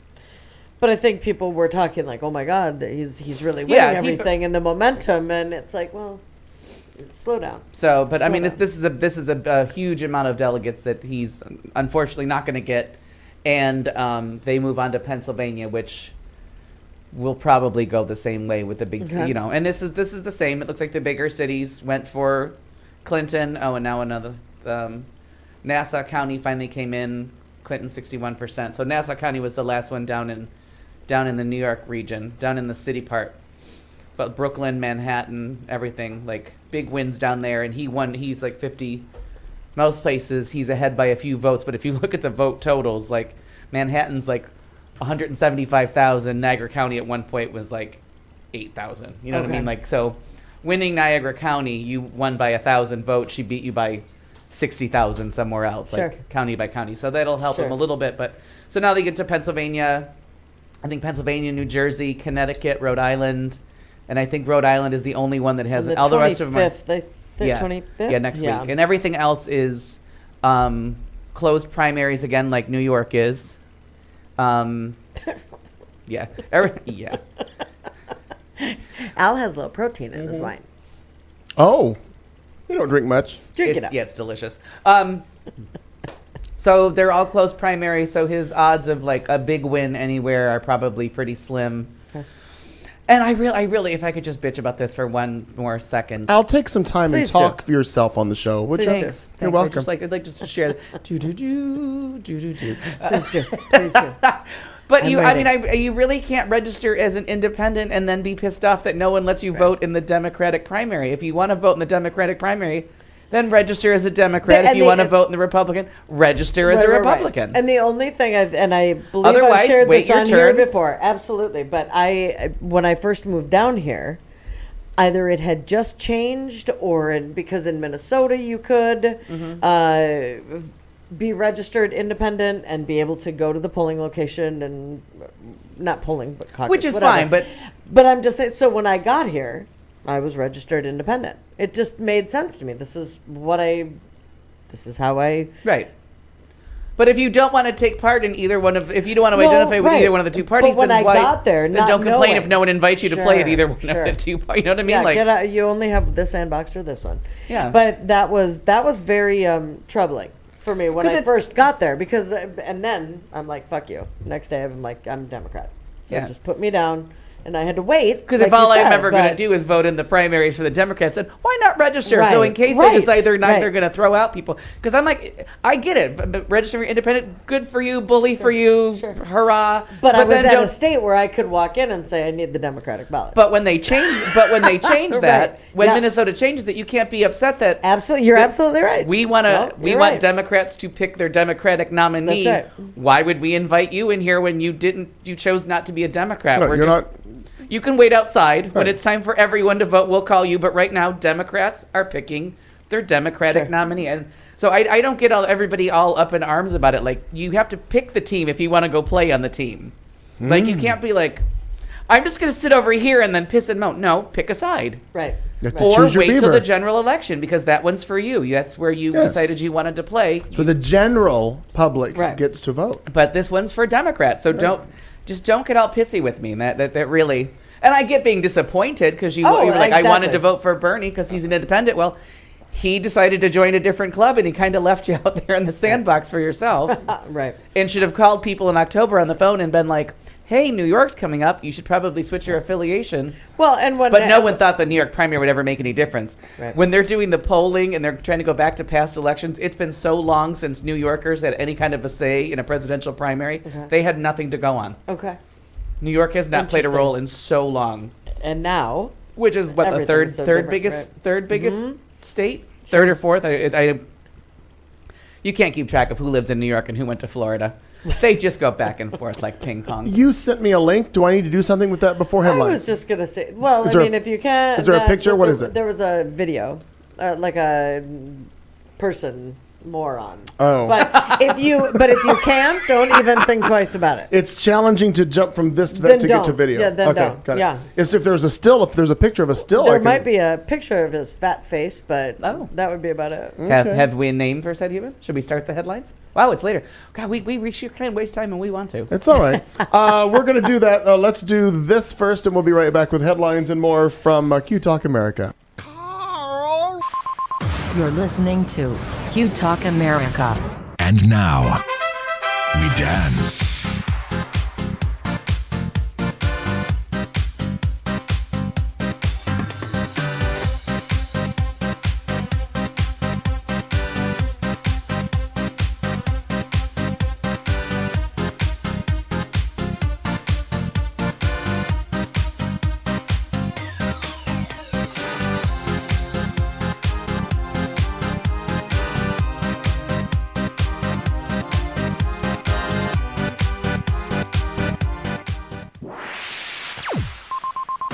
This is the Q Talk America Radio Network. Alrighty, here we go. Headlines on a Tuesday night, April 19th, 2016. Show 258 at our 4-year anniversary. Oh, ain't that a pisser? Tea party panic. Exposed leaders. Gay couple with a bad RSVP. YouTube star comes out. 9 bad reply to alls. Obama makes history again. Sarah Palin's still a cunt. And a long-awaited, perfectly timed tweet. These and other things we'll talk about right here on Q Talk America on a Tuesday night.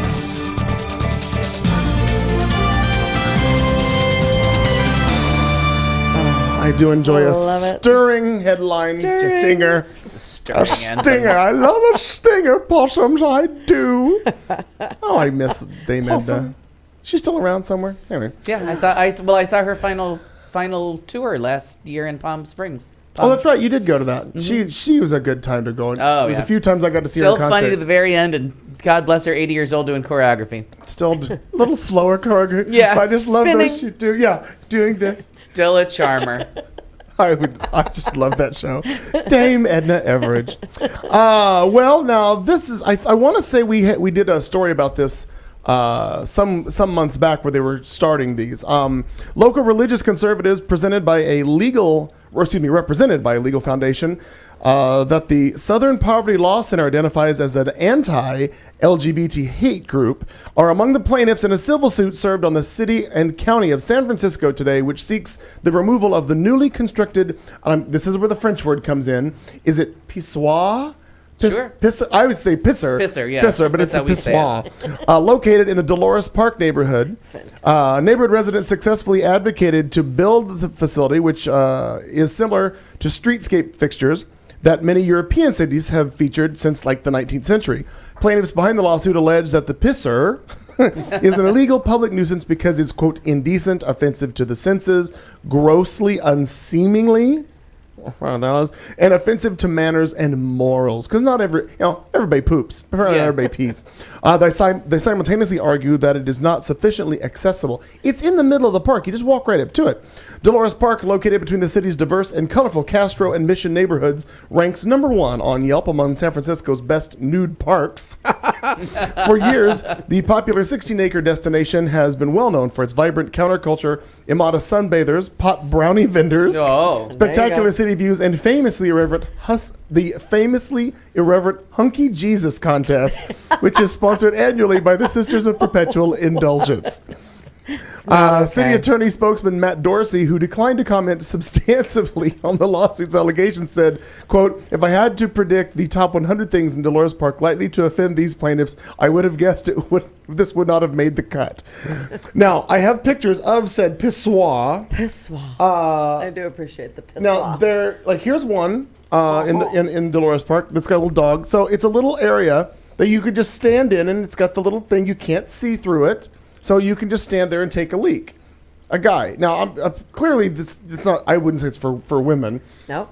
But you can stand there, and here's one that's next to a train, where you can just do your thing, right there. Yeah. So what if you're on this side? What do you mean? Well, no, that you stand in the circle. You stand inside the circle there. Yep. And just do your thing. Anybody catching on to what I mean? What about the backside? Yeah. Just bare ass. Well, how many grown men drop their trowel completely to take a leak? Oh, have you been in public restrooms? It's way more common than it should be. Well, then they cannot do that out there. Granted, they're usually like 9 sheets to the wind. Yeah, no. But I always love because the Phoenix, Arizona, USA comes to the corner. I'm like, wait, this story's in Phoenix? No, this is in San Francisco. No, but because up at the top. When you see it up at the top. So every time you put a picture up there, I'm like, oh, I guess I missed that part. It's in Phoenix? No, that is not. Not yet. No. Not yet. It looks like more of a backdrop for like soccer or something. Yeah, like that's the goal. Kicking it, yeah. Maybe when you take a leak, you'll goal! And they play that stupid that horn. Whatever that horn is. Those things are very, very By the way, horn sounds horribly impersonated by me. Right. That's right. Terribly sorry. It's okay. So there is a Tea Partier panicking. Also, we need to discuss something about this said Tea Partier, 54-year-old James Webb. Come on. So he has a YouTube channel, guys. Okay. We do too. Yep, that's my point. Yep. And he has 1,200 subscribers. We have 12. And about 1.5 million views. Okay. I don't know what to do with this fucking douchebag. So what is his deal? Well, is he barking on the same tree that Trump is about hate and and bigotry and all that. Well, if I could get that thing out of his, I mean, that's the guy. He's just a big. He's a weight loss professional, clearly. He's a dumbass. And I figured that in order to be able to read this story, What I have hat to are you have gonna wear? Oh, she's going to wear a hat. different hat. Oh, you have your Drumpf hat. Yep. Oh, there you go. I got the Donald Trump. Look at that. Look at you. How's that looking? I don't know, but it's way too high to actually put it on. So It this looks is like a perfect. trucker's hat now. Oh, you have no It's idea. all right. It's the dumbest It's all fucking right. hat on. It doesn't. Making so. America dump again. I love It's that. fantastic. So liberals often scratch their heads at Tea Partiers who vote Republican, often against their own best interests. The majority of Tea Partiers would deny that a vote for a Republican might not be the best for them. After all, they're still brown people, African Americans, LGBT people, Muslims, etc. to hate out there, you know. One Still time. celebrity Tea Partier, though, is having a bit of a change of heart. No, he doesn't suddenly love people of color or LGBT people, but he does love his Obamacare. Oh. He does love his Obamacare. Kinda So like- he might vote for Hillary Clinton at this point because of his Obamacare. And that was the video that I had wanted to send. Because so he goes on this rant. 54-year-old James Webb, he's a retired, it says, Tea Partier. In fact, he's kind of a famous Tea Partier. He has his own YouTube channel, the 1,200 subscribers and about 1.5 million views. Just this week, he posted this racist video about how Mexico will pay for Trump's wall. Like he had just had Oh, all of course this they to will. say. More and he- algebra. I and he's swear wearing, to God. by the way, and he's wearing a Donald The Trump one hat, Trump hat, but right. not the that Trump, Drumpf but hat. you know. Well, he's not smart enough to get that one. That's right. He could watch John Oliver. As often happens, though, when real life meets ideology, compromise, and his compromise might be to vote for Hillary Clinton so he can get his Obamacare. He says, I asked myself, which party has helped me out the most in the last, 15 years, 20? And it was the Democrat Party. Dramatic Democrat. Wow, the pausing. The Democrats. If it wasn't for Obama and that Obamacare, I'd still be working. With Obamacare, I got to retire at age 50 because if it wasn't for Obamacare, I would have had to work until I was 65. Get on Medicare because, health insurance is expensive when you've got medical problems. He loves that Obamacare covers his gym membership. No, Did you see the fat fucker? I said that he was in charge of weight loss. That's right, which he really plans to use one day. Oh, One day, he really Yeah. does. But the Republican Party, they haven't done nothing for me, man. Nothing, he said. So I'm leaning toward voting for Hillary unless something major comes up. I don't trust the Republicans anymore because they're wanting to repeal that Obamacare. And I don't want them to do that, man, because then I'll have to go to work again. Aw. My life's already planned out. Just a tough decision, he says. I my voted. life's already planned out. I would like to see the flow chart I know. where he's gone from retired Right. to the rest of his life. It was such a nightmare listening to this guy. Just a tough decision. He says, I voted for Republicans for 32 years. I'm a charter member of my Tea Party. Charter Patriots chapter. Charter. I'm also a veteran of the U.S. Army under Reagan, when Reagan was in. That's how it's under Reagan, I suppose. That was great when Reagan was in there, he says. Well, things have changed, so unless the Republicans change with it, I'm probably going to have to swing my vote over to Hillary. And I think, what? Fucking douchebag, you fat fucking douchebag in a Donald Trump hat. Like, what in God's name? He really... I listened to 3 of these videos, and it made me damn near insane. Well, at 'Cause least he's Hillary's trying to making his- push up the welfare, that they're supporting the welfare state, and now Everything about him, right, was talking about the fact that these people, because those blacks and those, the blacks. etc., those brown people and those Muslims, Those that's what he talks about. It was insane, and he talks about the fact that, they go and they get those food stamps and they just take advantage of the system. I'm going to go back to fat fucker with a gym membership yeah, that he's not using and the and not having to work and not having to this and not having that. But he is mad about Obamacare being repealed. So therefore, when it's not convenient for him, Yeah. And that's how so food many of stamps them go are. directly back into the local economy. Yeah. They have to be spent. You can't save them. You can't hoard them. Swiss banks won't take them. You Right. can't put them in the Cayman Islands. You have to go to the store and spend them so your local economy gets a boost from this money. yes, So they're using them locally. You can't. People don't drive 4 states over to go to AJ's with their Right. food stamps. Right. They Right. go locally. the fact that this dumbass is on there with 1,200 subscribers, and the fact what blew my mind was the fact that there are 1,200 people that may or may not Oh, believe agree him. with him Oh, or yeah. believe him or think. I mean, Jesus, the poor fuckers that listen to us every week. The poor people. No, but God bless you for doing that and everything. But this son bitch, you're gonna sit there Son and bitch. listen. Son bitch. What are you, Buford T. Yeah. Justice? I have to talk like him. Let me spit my my wad into your beaver. Oh, I'm terribly uncomfortable right now. How do you think your beaver's going to feel? I'm moving my beaver over here. Next to John Oliver. Next to John Oliver. I trust John Oliver more with my beaver. I'll leave my beaver with a Brit anytime. But it blows my mind. So anyway, Well, the Too much for shit me. bubbles to the surface. So we're seeing more and more of these people come out and express their opinions, and it's funny that his whole reason is it's not for all the other good that's doing economy, jobs, that's already being improved. I just don't want to get off my fat ass and go back to work. yes, I got my life But hey, planned. if that's how we get to Hillary, I'm on for it. Let him vote for Hillary. Absolutely. Keep his gym Absolutely. membership. Yeah, I don't care what twisted road we have to walk through. But, And another thing with Bernie Yeah. losing today, Yep. not to gloat, but he outspent Hillary 2-1. Okay. So she did All not those have to. She didn't have to $27. empty the war Coffers? chest. Yeah, the coffers. All right, kids, we're coming right back. Drinking Words coming up on the other side of the break. Stay with us. We'll be right back. You've been listening to The Show on Q Talk America.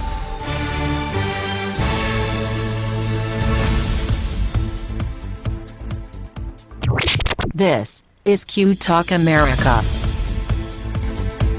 The following broadcast contains adult humor, language, and topics, along with partial nudity. Actual knowledge is used sparingly. The show is a result of a lost bet and a bad game of rock, paper, scissors. It's The Show with Clayton McKee. And now, a man with a face for radio, Clayton McKee. Good evening again, everybody. Just after 8 o'clock here in Phoenix, Arizona. This is the beginning of hour 2. And we have some, if you were listening in hour 1, and I can't imagine how you have anything better to do, Marnie was telling us a story, or sharing a story with us about a gentleman who's conflicted about his over 30-year allegiance, charter member allegiance to the Republican Party in his hometown, and he's going to vote for Hillary, he thinks, because he doesn't want Obamacare to be repealed because he'll have to go back to work to afford his insurance. But he gets a free gym membership. But he got a gym membership that he doesn't use yet. He's going to yet. use That's it. called going well to. care, and he's Right. not well. So I wanted, if you can, play some of that. Let's hear what this brilliant person sounds like. This here. is why I was talking the way that I was talking. Right. And so Marnie's going to play it through her laptop and see if we can get it. Kind of having a difficult Difficult. decision. I don't know which party to vote for in the upcoming 2016 presidential election. I don't know whether to go with a Republican or a Democrat. And I'm serious. I'm serious. He is the epitome of brains. Because I asked myself, I said, which party has helped me out the most in the last, I don't know, 15 years? I don't know. And it was the Democrat Party, the Democrats. Uh-huh. So, This is titillating. It's killing me. if it wasn't for Obama and that Obamacare, I would still be working. Oh, my God. For real. Yeah. I'm thinking it might be the sugar beaties. Well, that's part of it right there. Before It's just terrifying. we get too much further into this hour, let's get this out of the way right fucking now. And now, a drink along. We dare you to stay awake during this royalty-free music and to play a drinking game with us. If you are currently or soon to be driving a car you cannot play, If you are presently the primary caregiver for children and or the elderly, you may desperately want to play, but no. If you are listening from a rehab facility, you are disqualified because you already hit bottom. And that means you already won this game at least once. If playing this game is in any way illegal for you, put the bottle down and make better life choices. There is no good in your goodbye, and there is no lifeguard on duty, so you will be swimming at your own risk. Tell your lawyer to take the fucking day off. You can't sue us. We warned you. Good luck. Well, we're going to go organically with your beaver.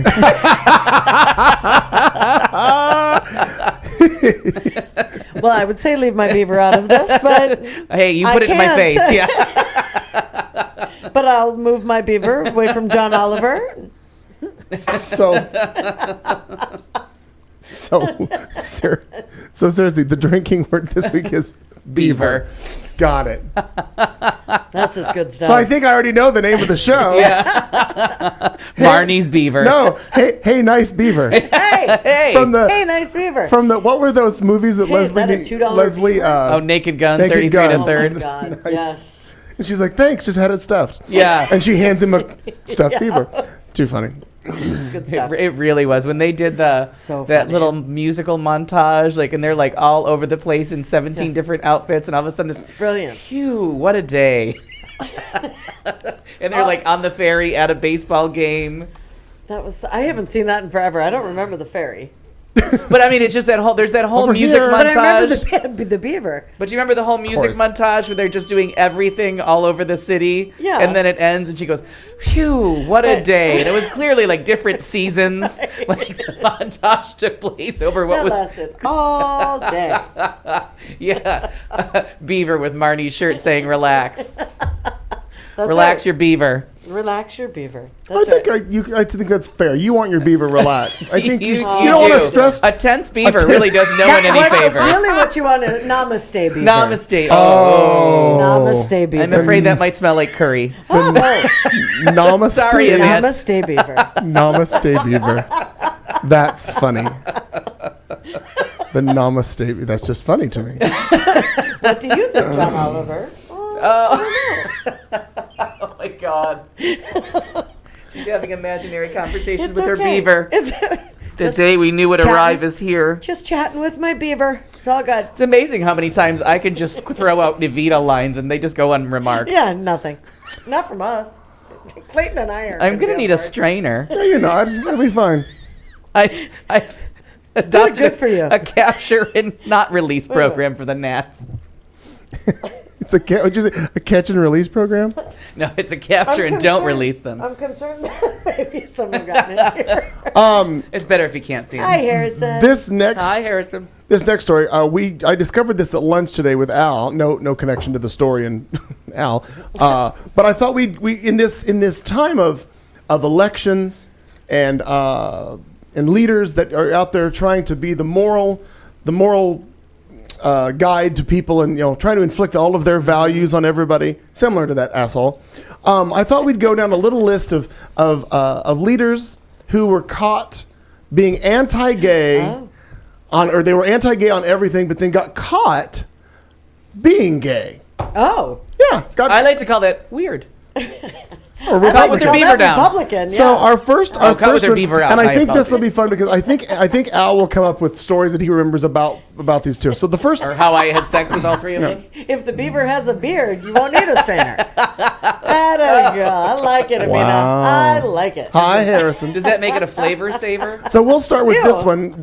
George, I believe it's George Reckers. This anti-gay activist and co-founder of the Family Research Council shocked the world in 2010 when he was caught returning from a European vacation with a male escort he found on rentboy.com. Oh. He initially claimed he hired the man to carry his luggage because he just had Oh. surgery, wasn't able to lift anything. Rickers also tried to explain himself with a Facebook post saying, quote, I deliberately spend time with sinners and the loving goal, with the loving goal to try to help them. So that is that geez. first fucktard. I mean, Douchebag. I can't say no to letting that boy carry my luggage. Oh, no. I'm And, you know. No, but clearly you're running around saying slap my beaver. This guy's not. Right. He doesn't look like a beaver slapper to me. Oh. Yeah, That's what he's trying to portray. I think that beaver becomes a euphemism in your story. I thought it was a euphemism for the whole. perhaps, but the tail. I'm just hoping it's a euphemism. Please, God, let it be a euphemism. The next one on our long list of these people is a gentleman named Troy King. Rumors of Alabama Attorney General Troy King engaging in an affair with a younger male assistant, a former Troy University homecoming king, by the way. Those rumors circled on the internet back in 2008. King, who promoted bans on homosexuality and sex toys, was reportedly found in a homosexual situation with sex toys. Found by the bed with this young man as well. When seeking a second term as Attorney General back in 2010, he lost the Republican primary to a gentleman named Luther Strange.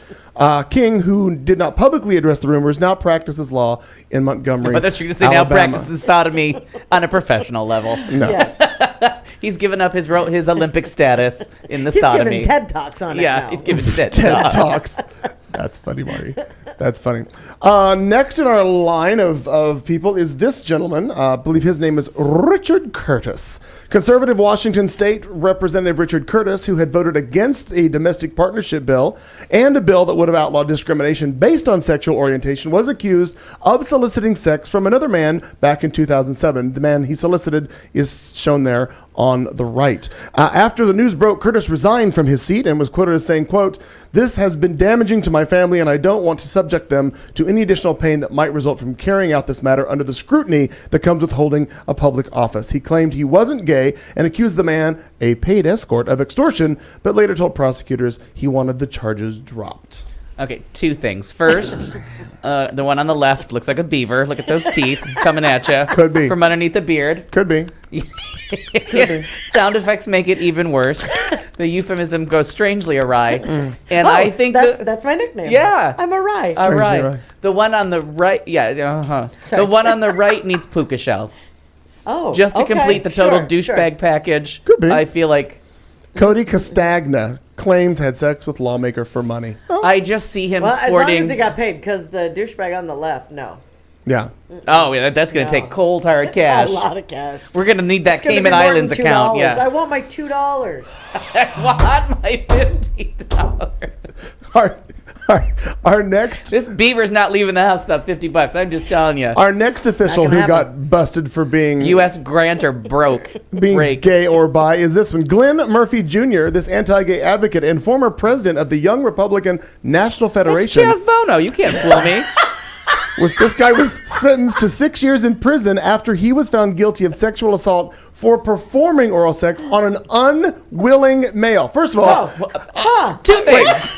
first of all, Time out. have you ever found a male unwilling to let somebody suck them off? No, I don't think that's possible. I don't think it happens. I mean, ask the Catholic Church. Oh. So he was, he was prison after performing oral sex on an unwilling male after 2007. 2,000 attempts. Right. He finally gave in. After a 2007 he was. private party for Republican supporters in Indiana. Another man had accused Murphy of sexual assault in '98, but no charges were filed. Murphy is now a registered sex offender. Congratulations, Mr. Murphy. Well done. Well 500 feet away, sir or ma'am. Mr. Murphy, yes. Chaz Bono, poor thing. They look That was alike and kind of talk the alike. Native Sometimes they American even talk version of- like that. Yeah, of it Chaz, was. yeah. That was Chaz Tatanka. Chess Patonka. No, she got there fast. Tatanka. Tatanka. This one, I think we're getting more into people that Al's going to be able to comment on. How about the name David Dreyer? Oh, look at shaking hands with what's that evil fuck's name? Asshole. So long-serving California Republican Congressman David Dreyer supported the Defense of Marriage Act and voted against the federal hate crimes bill named for Matthew Shepard, as well as the proposed Employment Non-Discrimination Act. Well, wouldn't you know that Dreyer shared homes with his former chief of staff Brad Smith, who was identified by acquaintances as Dreyer's partner. Blog Active's Mike Roger broke the story back in 2004. Dreyer neither confirmed nor denied being gay, and he kept his seat for about another 10 years, actually. He now works for... Was the partner in it? I don't know. He now works for a think tank and has been urged by some to run for U.S. Senate. Because that's what we need. I mean, if he's out and he's figured it out, then maybe we got something there. Yeah. Next picture. We're moving on. I just want you to know who these idiots are. Why can't I think of the turds? Rove. Carl Rove. Yeah, thank you. Meow Cow put it in there. I didn't want to say it out loud. Oh, Carl Rove. Got it. Okay. Say it 3 times. He's gonna show up behind me. Bruce. Wait, I have to get my beaver. Bruce Barclay, an anti-gay county commissioner in Cumberland County, Pennsylvania. Oh yeah, I remember this turd. Barclay resigned from his position in 2008 after being caught hiring male prostitutes and using hidden cameras to videotape at least 100 of these different sexual encounters. 120s in his own home, saying that he spent up to $1,500 for each. What the hell's that word? For each. Assignation. I don't think I've ever seen that word. It's a really nice way to say fuck. Okay, good. For each hookup. Barclay, we're going to have a romantic assignation. Barclay admitted that he demonstrated a lapse in judgment. In 2010, he was sentenced to probation, monitoring, and community service. I think he served the community enough times. Right. And filmed it. Well, clearly. Let's move on to... He's got a smooth beaver, though, I think. Chris Hansen is going to. Chris Hansen. The Hansen brothers? No, Chris Hansen. From like Dateline or whatever. Remember? Chris? To Catch a Predator? Catch a Yeah. Predator. You pointed it. Was it murder? Here's the shame. Go back and watch that. Because Al and I, right at the same time, were like, What? Because we always threatened he was coming to your house for dating the youth of America. There's no reason to show up at this house. Nothing happens in this house. The baby beavers of America. The BBA. Baby boomer. The BBA. Baby beaver, sure. Wait. The BBA. This is going to be funny in about a minute. Well, Wait for it. I'm Yeah, going to go ahead. continue on. Roy Ashburn is a California state senator. He came out in 2010 after reports surfaced of him being arrested for drunk driving after partying at a gay nightclub in Sacramento, California. In an interview with Bakersfield radio station KERN, Ashburn said, quote, "I am gay. These are not my real teeth. Those are the words that have been so difficult for me to say for so long, but I am gay, but it is something that is personal, and I felt with my heart that being gay wouldn't affect how I did my job." Ashburn blamed his constituents' wishes for his What? Just the way you pause that. He blamed his constituents for making him gay. Awesome. Ashburn blamed his constituents' wishes for his anti-LGBT voting record. Oh, so Hitler made me do it. Right. Kind of, right. Kind of has Wonder Woman's upper lip. Oh, no. and a mean-spirited beaver's teeth. That thing, seriously, you could bite an apple through a picket fence for the love of God. So, just to help you out, just a little update for, what was his name? What's the Hansen brothers' name that was always coming here knocking on the door? Chris Hansen. Chris Hansen. So in your case, you'd be looking for El Castor, which is the beaver. El Castor. And the way she's using it, El Coño. Oh. That means pussy. Oh. From the colloquial beaver. You leave my El Coño out of this. Hey, I fit colloquial into a sentence. That was nice. I like that. Right. Oh. I like that. I got to very go much. refill my beaver. Let's step up our game. Oh, get into one that you really know. Senator Larry Craig of Idaho. There you go. I got a wide stance. Give me a second. He was arrested in 2007 In what airport? on charges of lewd behavior in an airport bathroom for allegedly making advances to an undercover police officer. Now, in prior years, Craig's anti-gay voting record had earned him praise from conservative groups such as the American Family Association and the Family Research Council.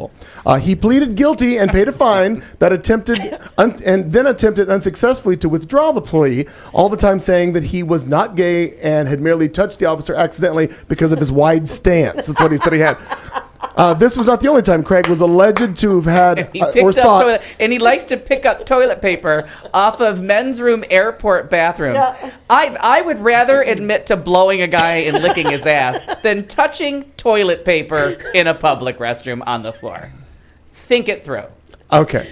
The beaver is washed in this story. Pancetta. That was really personal. God, I hope my family's not listening at 8:18. So, Gross. It's too far. Too much. this was not the only time that Craig was alleged to have had or sought sexual relations with men, as several told the Idaho Statesman of encounters with him. In 2014, he was ordered to pay the U.S. Treasury $242,000 for improperly using campaign funds to pay the legal expenses he racked up in his attempts to withdraw his guilty plea.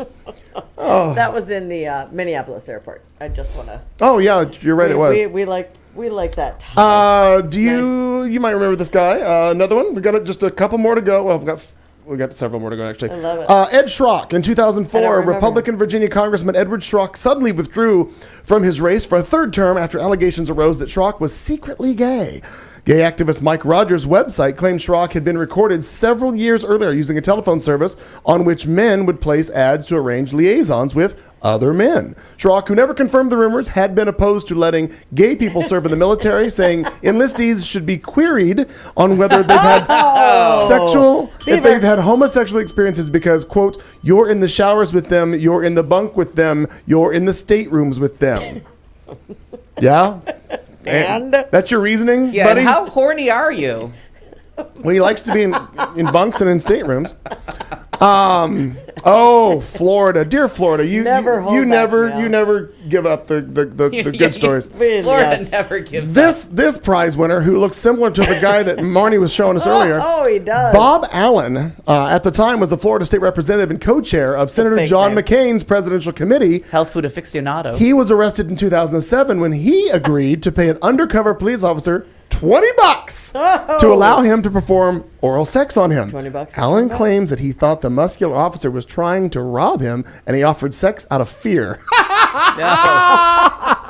Allen, who was convicted and resigned his office, was known as having one of the most homophobic politicians, or being one of the most homophobic politicians in Florida, having sponsored a failed bill that would have increased the penalties for committing unnatural and lascivious acts. But they usually cost you about $20. I don't know if that's coincidental or not.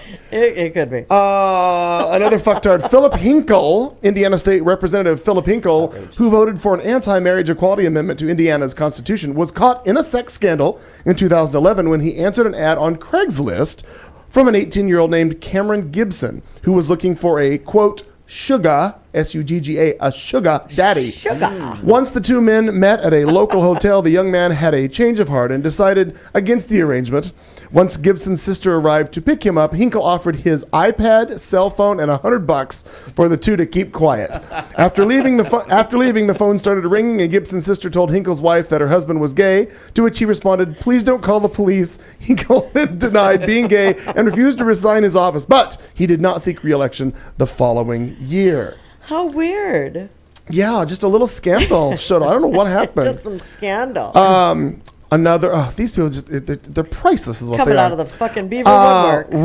Roberto Arango in 2014, nearly 4 years after he was caught sending nude photos to men on Grindr, which is an online app for those of you that don't know, former Puerto Rican Senator Roberto Arango came out as gay. In an interview on radio station Uno, a reporter asked Arango, Isn't it time for you to state whether or not you are homosexual? Arango, who resigned his office amid the scandal in 2011, responded in the affirmative. In previous years, Arango had mocked a San Juan mayoral candidate by implying that candidate was gay. There's a don't throw stones, people. Oh, I know. And Anand has put a link in the chat room to a documentary from a couple years ago now called Outrage, and it's about all of these people. There's one or two. I feel like one of the parts that got some criticism from that documentary. It's really good, the documentary, and Marnie's excited about it.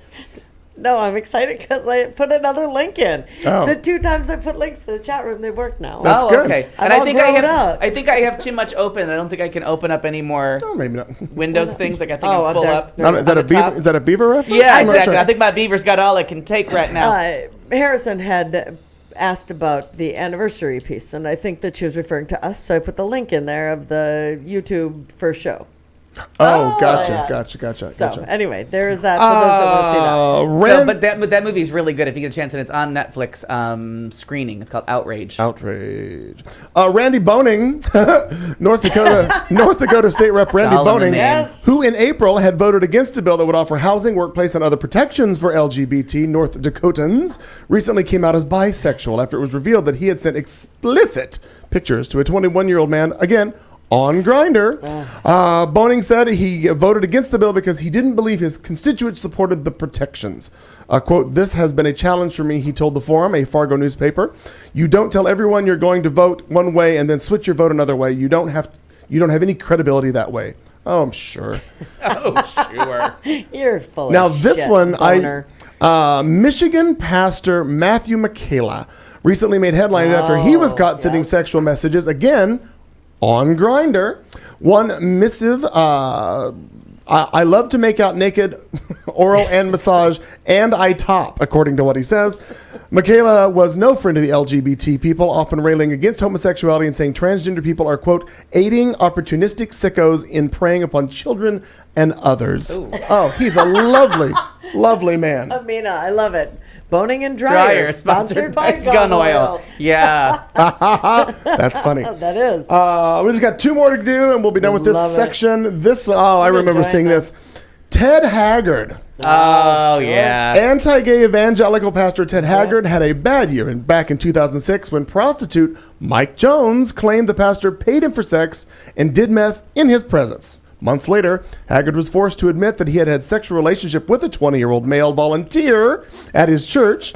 Haggard was subsequently fired from the Colorado church he had founded back in 1984, and since then has come to support marriage equality. So I guess he figured it out. And if I'm not mistaken, doesn't Ted Haggard have another church going? I think that is correct. Oh, no. He lives here in Arizona. I think he lives in Mesa or Chandler. Has a house here, and I'm gonna say Mesa sounds more. Yeah. Oh, there's a really good documentary about him, about the Haggard professional crier. Well, we saved the best for last because this and it's not the wide stance guy. No, we already did that. That was pretty. No, that's what I'm saying. No. This one comes with an extra special picture. Does the name Steve Wiles ring a bell with anybody here? Steve Wiles. Well, maybe his picture will. Republican North Carolina State Senate candidate Steve Wiles caused quite a media buzz last year when his past life as a drag queen, he was both a promoter for the Miss Gay America pageant as well as the man behind Miss Mona Sinclair, which is featured there on the right. This was brought into light in the Winston-Salem Journal. In his campaign, Wiles took a hard stance, oddly. He took a hard stance against marriage equality and stated, quote, "I don't really understand how you can separate the fact that marriage is a religious institution." He went down to a defeat in the primary later that year. Pause.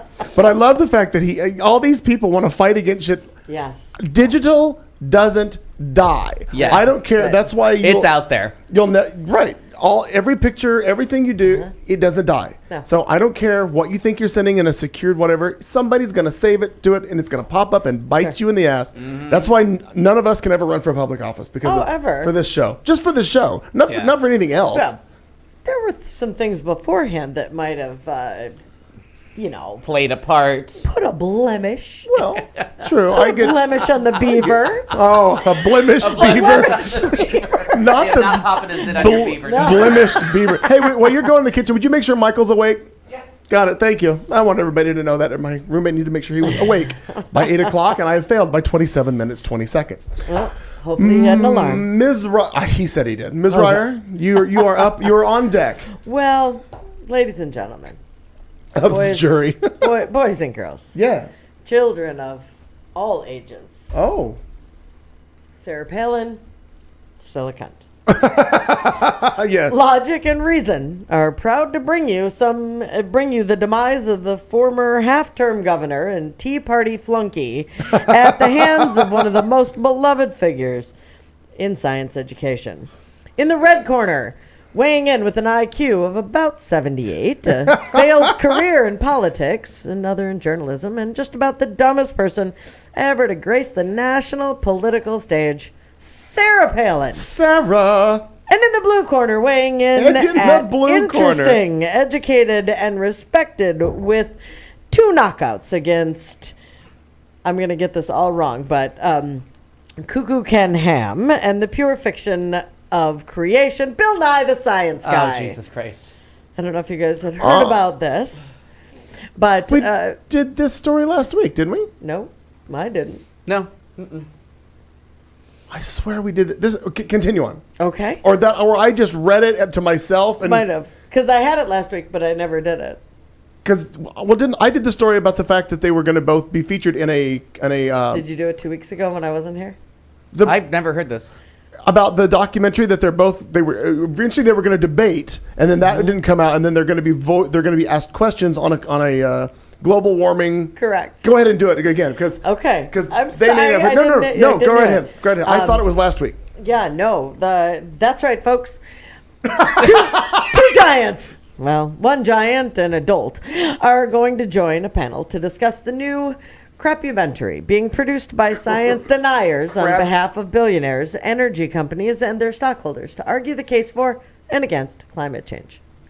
The complete load of garbage is titled Climate Hustle and is sure to be a hit with the same people who think the glorified killing in American Sniper was all the rage.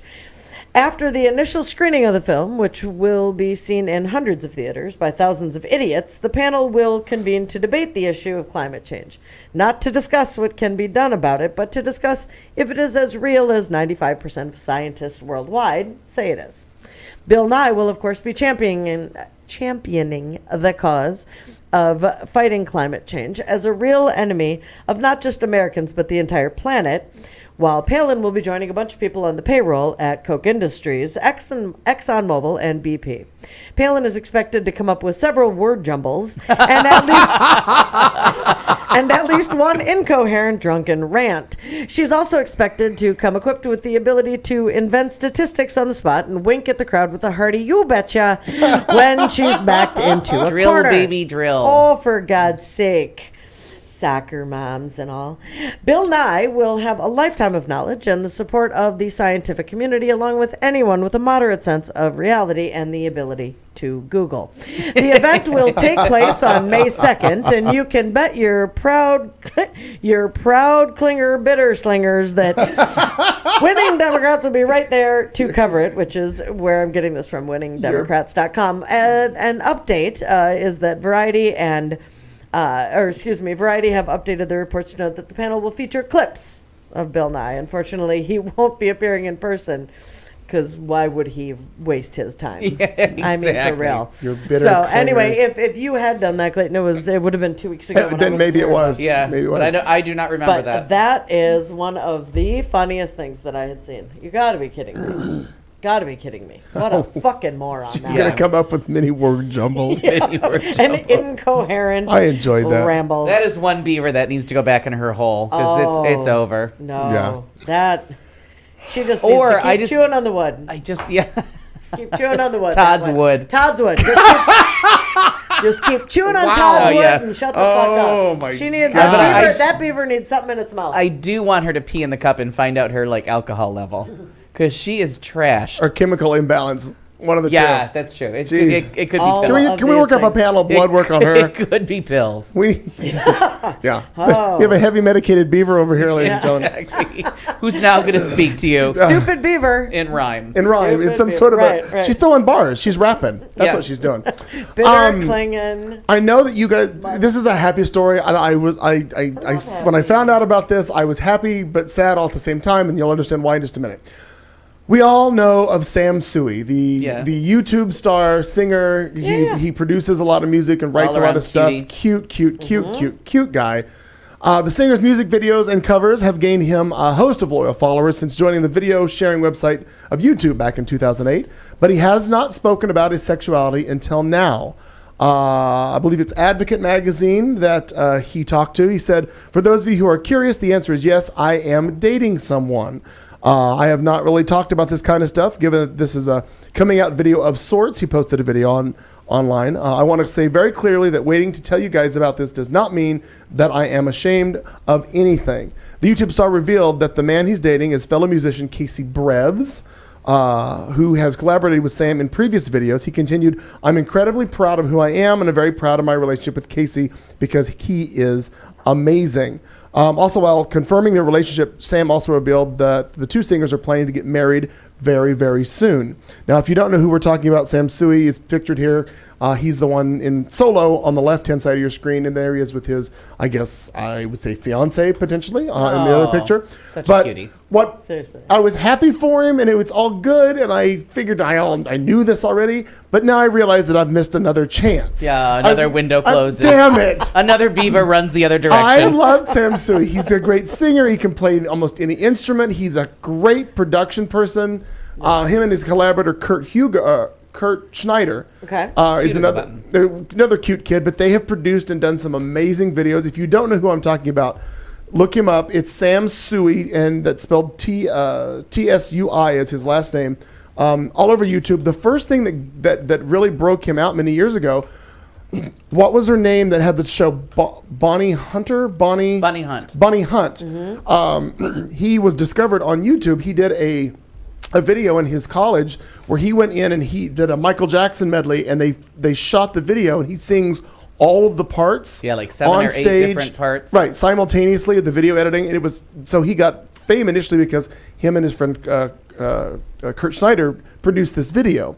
And amazing that he sings all the different parts and all the different things. Yeah, and it really is a lot of fun. It was a fun video to watch. Anyway, so he's out, and again, it's another missed opportunity for me, and I feel like I'm losing them right and left. Is what's happening. And poor Bonnie Hunt, discovered by David Letterman, but he was her main supporter, patron, if you will. Oh, a patron. And all her shows were done by Worldwide Pants, and she just could not catch a break. She's a very funny comedian and improvisational actress, and her own sitcom was called The Bonnie Hunt Show. Mm-hmm. So funny, all of it improv, and it would just go off the rails, but they just never found an audience for it, and it was a shame. I liked her. She was funny. Yeah, very funny, but they tried in every different way to make that woman famous. David Letterman gave her 9,000 different tries, and it's a shame that she's just lingering somewhere. I have no idea what she's doing now. Mm-mm. But Sam Sui is going to get married, so we figured we know what he's doing. Well done, Sam. Yeah. Well done, Sam. Aaron had put a story a while back in the show and other stuff on Facebook about the Christian author. Did you guys do that story? I don't recall we did. No. That Christian, quote unquote, like parenthetically, author rants that women who masturbate are going straight to hell. Oh, I did see this story. I did not read it. But timely, that this is the show of the beaver. Exactly. Yes. Let me mention about the women's beaver. Christian fundamentalists just can't keep their mouths shut, and they wonder why people are turning away from organized religion. A supposed Christian author took to Facebook to condemn women who use sex toys and masturbate, and tell them that they are going to hell, claiming that both are a direct path to Satan. That's a direct path to Satan. Direct path to Satan. And declared that any Christian who disagrees should be ashamed. Too many Christian women are losing their salvation because they masturbate. Tapping the beaver. His name is, yeah. They're prairie dogging. Rowing the boat. Prairie dogging the beaver. Wait, is it called the canoe? Yeah, the little man in the canoe. Sorry, I got confused. Just paddling him home. She was almost home, Mrs. Garrett. Almost home, Mrs. Garrett. I'm enjoying the fact that this dumbass's name is Mac Major. You can't make that up. Come on. It sounds like a super. I'm Mac Major. I'm coming to help the women. Yeah. I'm keeping them from hell. Saving them from masturbating. That's I'm going to right. sleep with them. That makes sense. Dildos and all of those other sex toys have been used for thousands of years. My favorite thing. I thought when you said dildos and ropes and chains and I thought that's where you were going to go with that. And Nandada.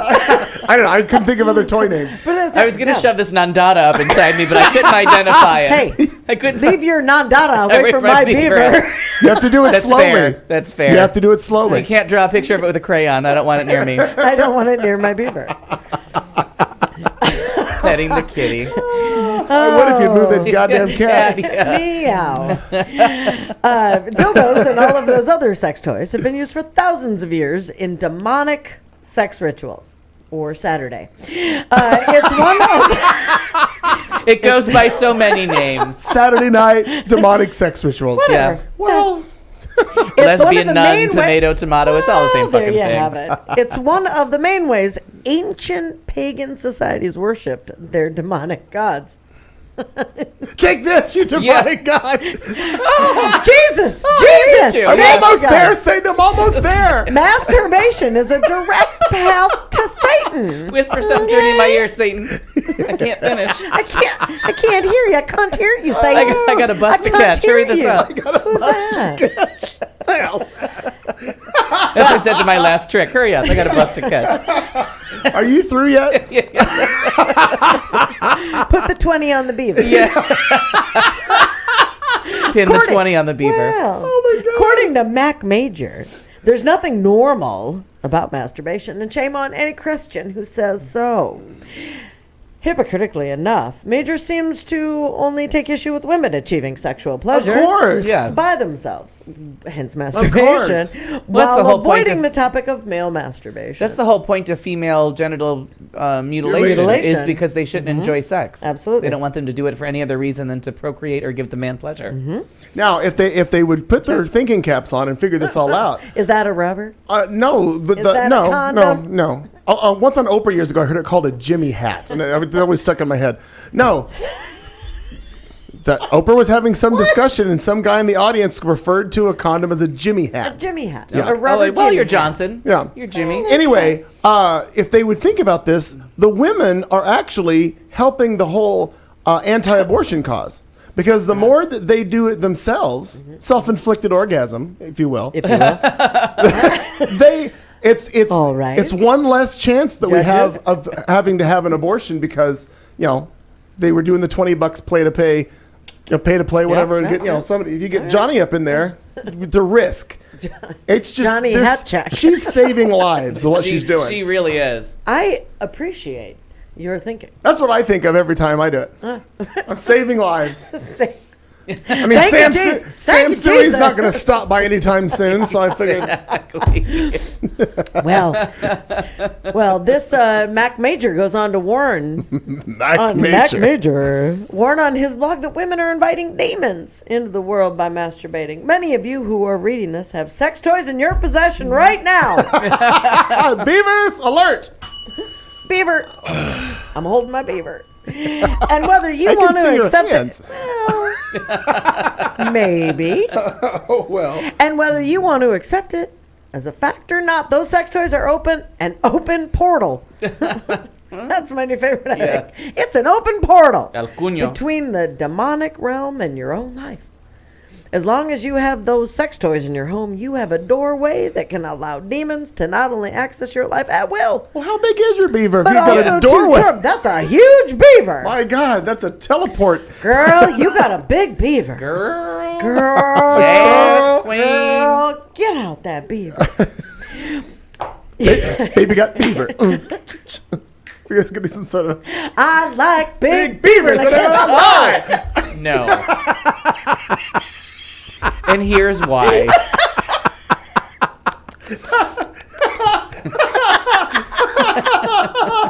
Let me just put an end to this visual here, because It's fantastic. we did classes today in the Women and Infant Services department, I don't think. and they have all the dummies and like all the mannequins, and like there's babies, but then the woman that they have to like birth, seriously, her vagina is like the gateway to San Francisco. And as you're standing there, and like the one mannequin that's in the ICU room blinks and breathes, and it's really creepy. And so we're all sitting there talking, and we're all trying to figure out like how to work up the tubing and how to make it look realistic. All of a sudden, we all realize that she's in the lithotomy position, which is like frog-legged, Right. with this giant gaping beaver looking at us. And all of us were like, can we just put a towel on that? Could we cover Give her some decency. It's the 7:45 lithotic in the beaver? morning. What is it called? Lothario? What is it? Lithotomy position. That she's- Lithotomy? Yeah, that's when you. Harrison, glove up, ladies. Get in a lithotomy position. That's this. He can't do it. You give birth. I'm enjoying that, but now Well, I know well, what the to call chair it. is stopping Oh, me. sure. Sure. Okay. Now I That's, know what to that's the call it. answer. It's the chair that's stopping Get you. in the lithotomy position, bitch. That's what. But so when you said, but it was just the fact that all of us are sitting there and we're like fighting with this tubing. We're trying to make it look like it really does, but we're having to like rig the whole thing. And all of a sudden we realize we're all like just into a gaping wound. The garage is open. The garage door was open. The mud flaps were open. Did they have the ladies on them? Oh, jeez. And we're That's like, why fantastic. is every baby mannequin like look angry or scared? We're like, because it just came out of that. So that means her That's why baby it shoving them cries. back in. Was he awake, by the way? Yeah, Okay, yeah. good. Is there Morty? I just want to let you know that this son bitch has trouble. What is this son of a bitch? You're killing me with this. Because that guy, I had to listen to too much of him. That son bitch. I'm gonna find that other Also thing. has a problem with women getting tattoos and piercings. And he on their tells beaver? them, apparently, it's sans the beaver, just in general. Sans beaver. Sans beaver. Well, And he tells them how to dress in church. This is the kind of crap women have to put up with from conservative Christians every day, and it's only getting worse as some Christian pastors have gone so far as to call for women to lose voting rights and for women to be confined to the home.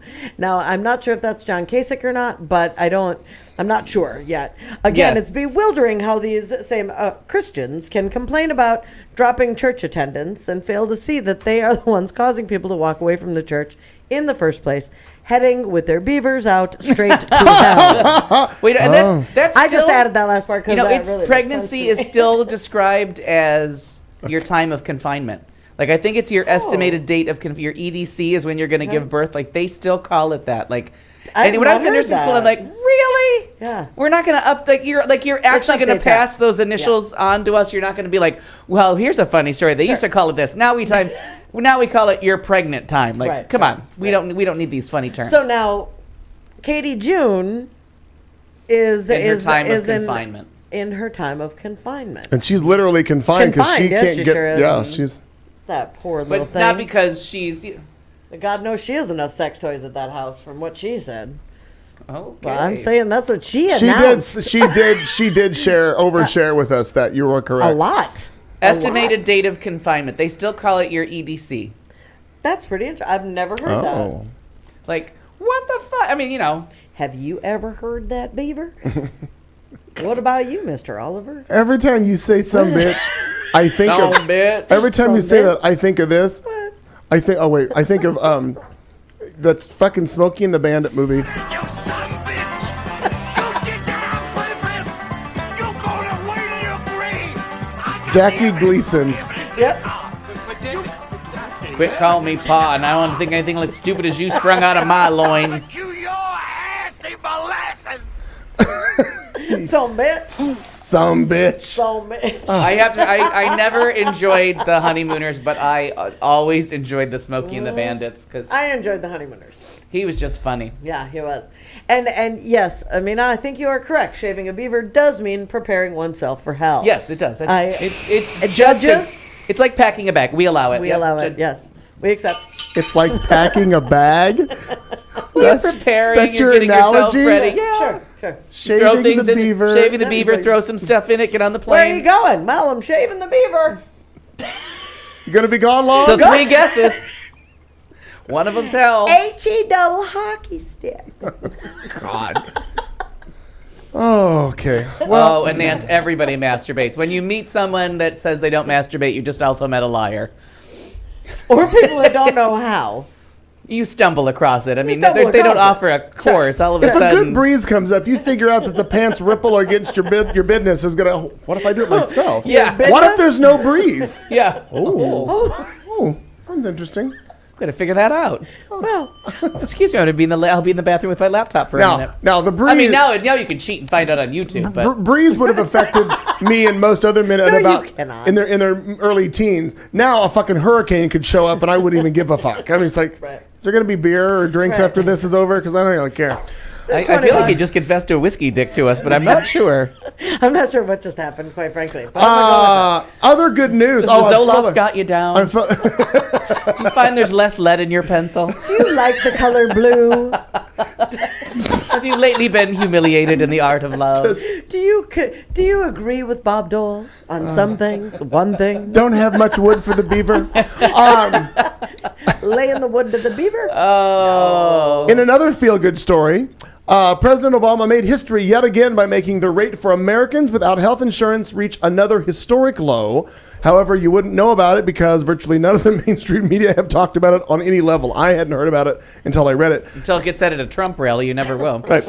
Gallup Healthways Well-Being Index was updated on April 7th of this year with new data for the first quarter of 2016. The statistics have now been released, and it shows that the uninsured rate for American adults dropped to 11%, which is the lowest ever recorded in the poll's history. And there is a graph showing you from the first quarter of 2008, and now we're down to the first quarter of 2016. So it started at 14.6. We're down to 11%.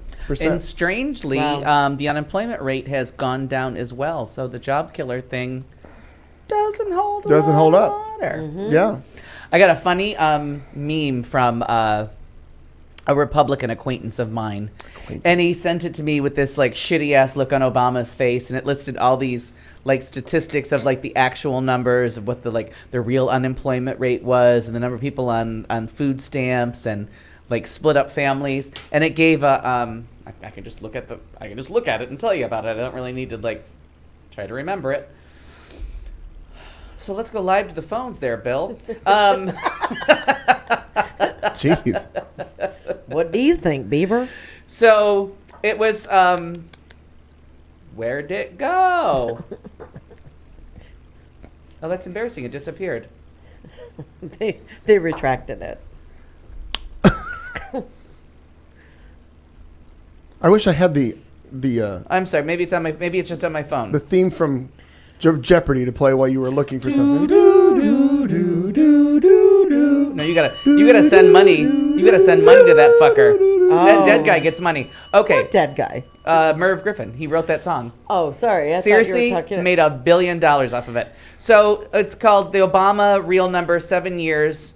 Full-time workers down, workforce participation down, home ownership down, medium income down, poverty up, people on food stamps up, and debt to gap ratio greatly increased. Well, so many people. Wait. So it says, oh, those pesky facts. Well done, Mr. President. And it says, now I gotta blow this up. Maybe I can read it better this way. It says Department of Workforce, and then it has U.S. Can you see that? US something jobs.com at the bottom of it. So I read it and I was like, okay, maybe, but I'm going to go to usjob.gov. Right. So I went to the first site, which was the Department of Workforce. Doesn't exist. No such place. Okay. Oh, no.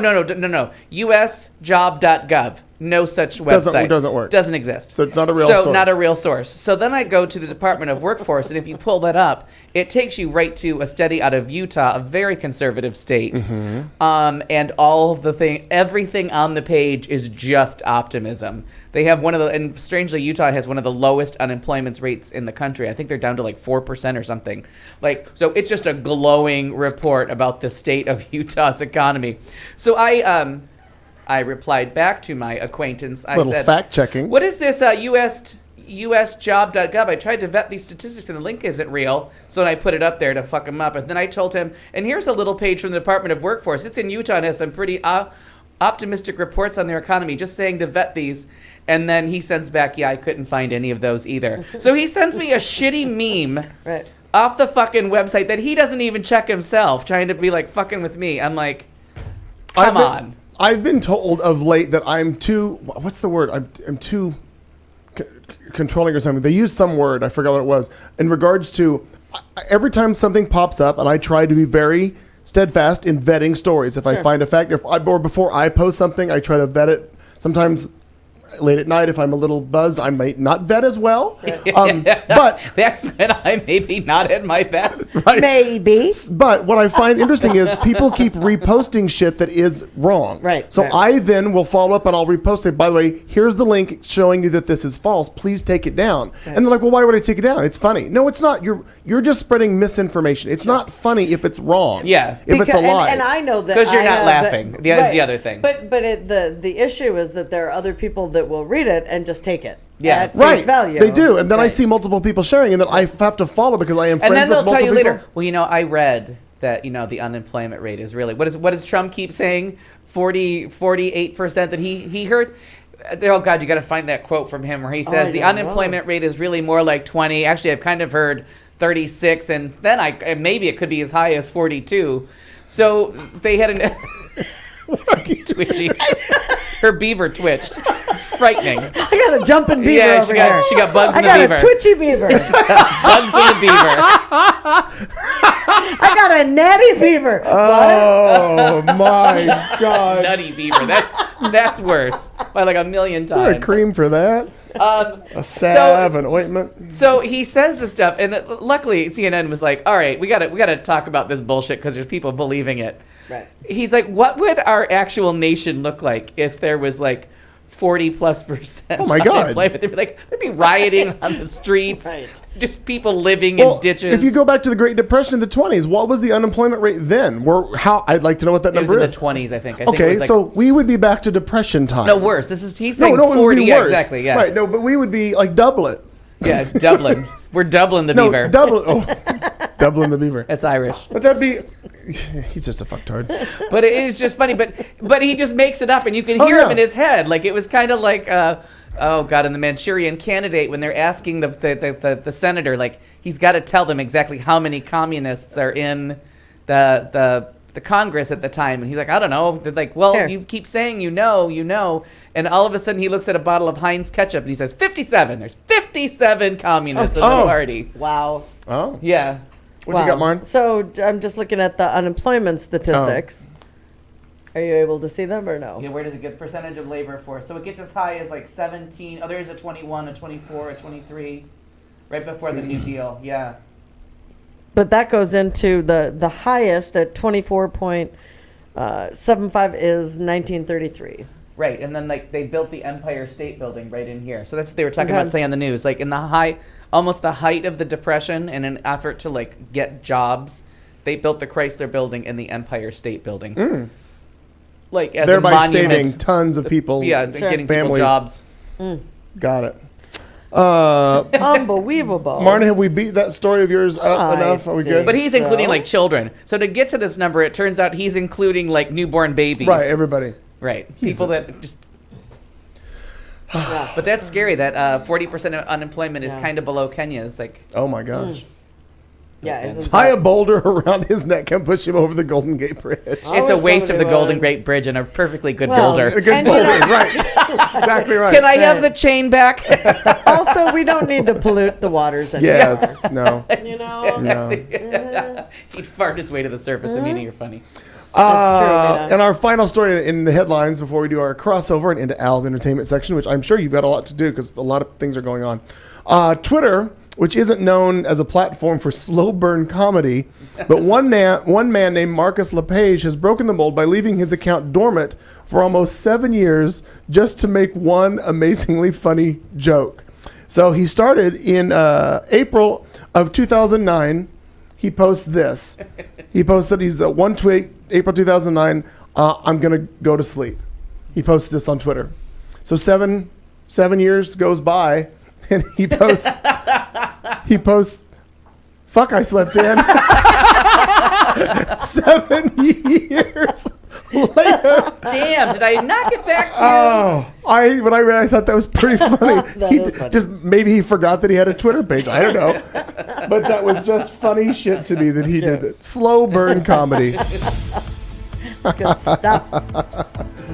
Oh, heaven's sakes! Well, my God, this has been a beaverific show. We've got another hour coming at you. Just been biting the beaver. Matt, I may go make another thing of coffee. I'm not sure.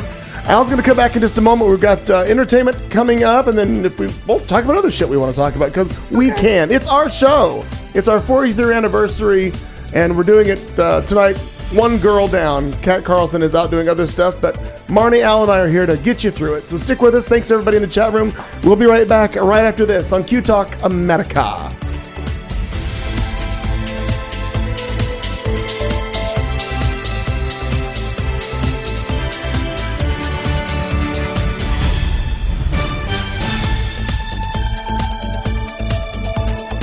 You've been listening to The Show on Q Talk America.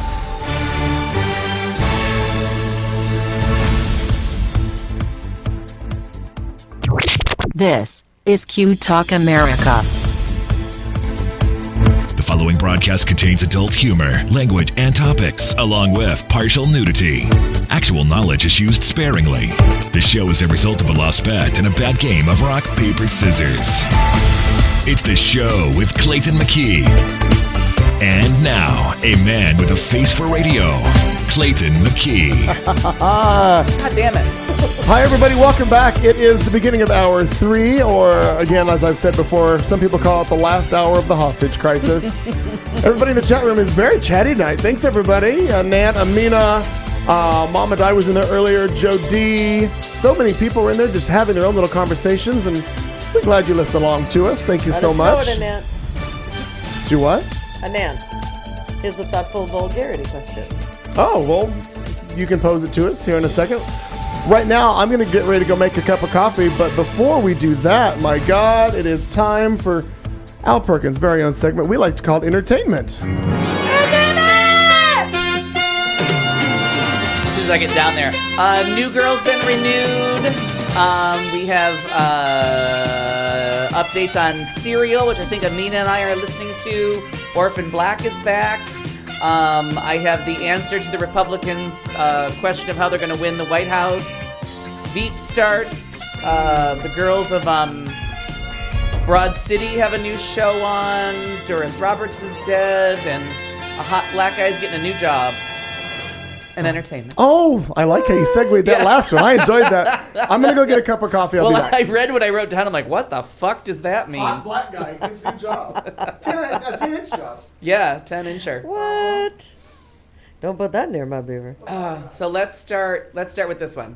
So, Michael Strahan joins Good Morning America and is leaving live. He's going to Good Morning America full time.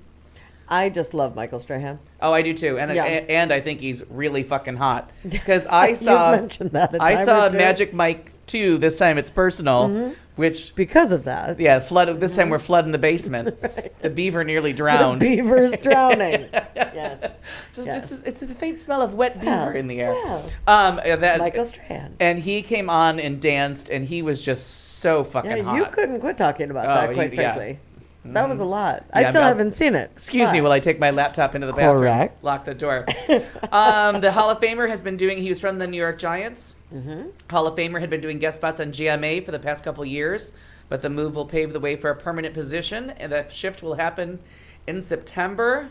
Kelly Ripa is, and what's the producer's name? Gelman? Yes.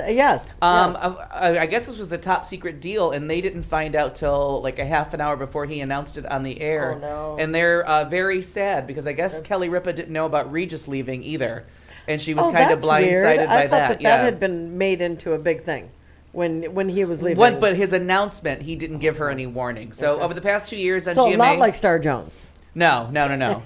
Well, they knew she was leaving, but their Right. party was planned for She Friday. didn't know. She quit on Tuesday. She right. said, "See you later." Yeah, I gotta go. Over the past 2 years, Michael's proven to be a tireless and versatile broadcaster with an incredible ability to connect with people, from veterans and all kinds of newsmakers to a host of modern American cultural icons, said somebody I don't know.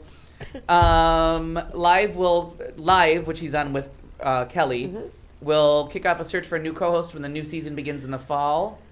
And Michael will continue on the NFL on Fox, which I love to see him in a suit too. He's just very personable and very funny, and this has got to be a big move for him. Oh, I would And think what so. a move up the ladder Yeah.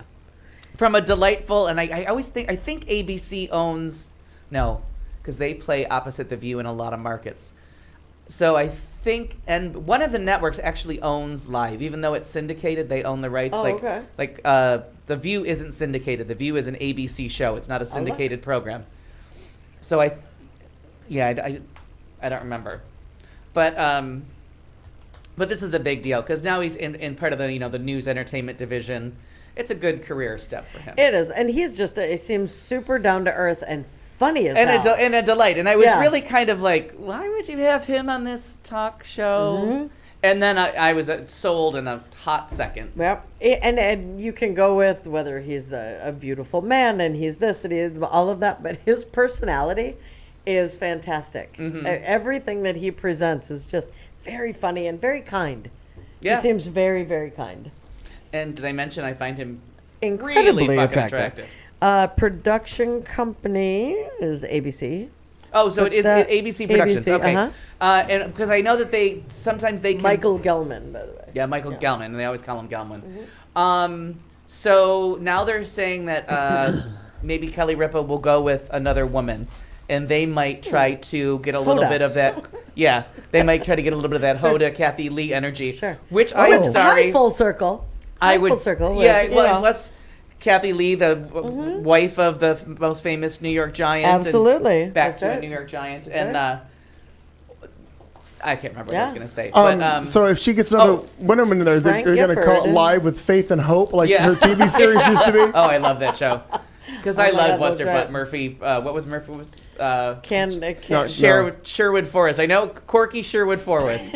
Right. Because when she married Miles Forrest and she realized her name would be Sherwood Forrest, and the fact that they didn't get together till like season 8. Right, but that joke had been lying in wait all that time. I'd just been waiting for them, and it was a juicy one. But I just want to say, as much as we all just want to like snub our noses at it and make fun of Kathy Lee and Hoda, Faith Ford. Yeah, Faith Ford. And the fact that we all want to pretend that we don't like that show and we're annoyed by her, it's entertaining. Yeah, it is. I enjoy it. Yeah. I sit there with one eye open like, God damn me for enjoying this so much. They're just boozy broads. Like, I just imagine that if Kat had her book fair, those two would just be sitting there drinking wine out of their purse. Sure. Oh, absolutely. And I think we could have both of them on there because I've liked Kathy Lee. Even through all the crazy, I enjoy her. We have an open invitation, and this, if you're listening, if you have a way to get to them, we have an open invitation for Kathy Lee and Hoda to stop by our studio. We'll get them a taller table. Rachel Maddow can come by any fucking time she wants. But she's got a drink, though. Apparently. Oh yeah, she loves to make cocktails. And I want to get Anderson Cooper drunk and get to the bottom of that fucking story. That bag of crazy. So the I didn't say this in the headlines, but here it is. The Pulitzer Prize winners were announced for 2016. Lin-Manuel Miranda has won the Pulitzer Prize for drama for his musical Hamilton, much to Kat's surprise. So wonderful. There are Tonys coming and all sorts of wonderful awards coming his way. But the Pulitzer is a big fucking deal. What do you think with him? Do you think this is and I don't want to belittle anything that he's done previously because I don't know everything that he's done. But obviously this has really made a mark for him and his talent. Do you think that this is dare I say, is this a one-trick pony? No. Because In the Heights... what's coming next? Who knows? But In the Heights was a charming, like, West Side Story-ish take about Washington Heights. And fun music. And fun music and a great love story. Some beautiful songs, some hip-hop in there. Oh. Then he collaborated with Sondheim and did the Spanish, putting the West Side Story, giving it Spanish lyrics. Which worked in some songs, didn't work in others, so they tweaked it a few times. While it was running, they made some adjustments to it. Okay. And now he's done this, and it started off Broadway, and it's like American history, completely told colorblind. What's his butt? Jonathan Groff from Looking, cutie patootie that does Anything Goes online. He does the Sutton Foster imitation of Anything Goes from Broadway, does the whole tap dance. He plays King George in a funny, like, pompous, silly way, and a couple guys from Rent are in it. And so, I mean, but it's all colorblind casting. Everybody's of different colors, even though they're playing the Founding Fathers. Mm-hmm. So there's just a lot going on, but there's a lot of... it's good history. It's actually based on the biography of Hamilton. set to hip hop music. So it's just such a groundbreaking show, and the songs are really good. Like, I've debated getting the soundtrack just because I haven't seen the whole thing. I've seen parts of it, like, Colbert had them on one day and then they did a couple different things. So I've seen parts of it, but I don't the whole thing. But obviously that is a great way to learn history. To learn and get a little bit about. Right. And I plead ignorance. I don't know enough about Hamilton. Yeah, the guy on our $10 bill, he invented the U.S. Treasury. Like, the reason we have money is because, and a federal bank is because of Hamilton. He did a lot for our country, and he gets screwed because he's on the 10. Who the fuck needs a 10? You got 2 5s. I got 10 singles. I don't need you. I prefer the. And one of the funny arguments is that here is this man who just over time things have gotten kind of screwed up. He's kind of a beloved part of our history, and he's on the 10. And then one of the worst presidents ever, Andrew Jackson, is on the 20, and he's just an atrocity at every step of the way. Like, he's the Trail of Tears. He's sending the Indians to Oklahoma. I mean, it's just awful, the things that he did. And he's prominently featured on the 20. Sorry. So when they're saying, like, what bill should the women get? Mm-hmm. And that's, like, one of the questions was, well, we don't want that. Well, first off, we'll put any woman we want on there. Fuck you. But second of all, we don't want the 10. We want the 20. Get that asshole off there. Sure. So, so for a musical to win the Pulitzer Prize is very rare. Your runner-ups were Gloria by Brandon Jacob Jenkins, and The Humans by Stephen Karam. Don't know what that is. But Hamilton is the 9th musical, as opposed to a non-musical dramatic work, to take home the Pulitzer Prize for drama. So it's very rare for it to be a musical. The other 8 with the Year of Award include Of Thee I Sing, which I think is Irving Berlin. South Pacific from 1950. Fiorello, 1960. How to Succeed in Business Without Really Trying, 1962. A Chorus Line, 1976, Sunday in the Park with George, or The 3 Hours I Spent Trying to Knock Myself Unconscious on the Back of the Theater Seat, 1983. I hated that fucking show. Rent, 1996, and Next to Normal, 2010. So aside from Fiorella and Hamilton, I've seen all the Pulitzer Prize winners for drama and did our musical. Nice. So that's just very exciting, and Kat's been talking that up. Oh, yeah. Go online and buy it. Now, the Book of Mormon, what they did when they were trying to push that album, and they may do it before the Tony Awards to get people interested in the Tony Awards, watch for iTunes. They may sell the album for $1.99, because that's what they did with the Book of Mormon, and that's how everybody got it, so that they could build up revenue. Cool. As they discount that to get it sold around the country. We had a death of an actress that I really love. I was mad at about 4 out of her 5 Emmys. But I always loved her. Doris Roberts, character actress who labored honorably both on stage and screen for years before finding the perfect vehicle for her talents. And Everybody Loves Raymond's died on Sunday. She was 90. Still close with Patricia Heaton. They had lost Peter Boyle, who played the father. But he died minutes after the show series ended. Roberts was nominated for 11 Emmys, including 7 for playing Marie Barone on Raymond, winning 4 for her work on that series. So it's only 3 of hers that I begrudge her for. She picked up her first Emmy in 1983 for a guest appearance on St. Elsewhere.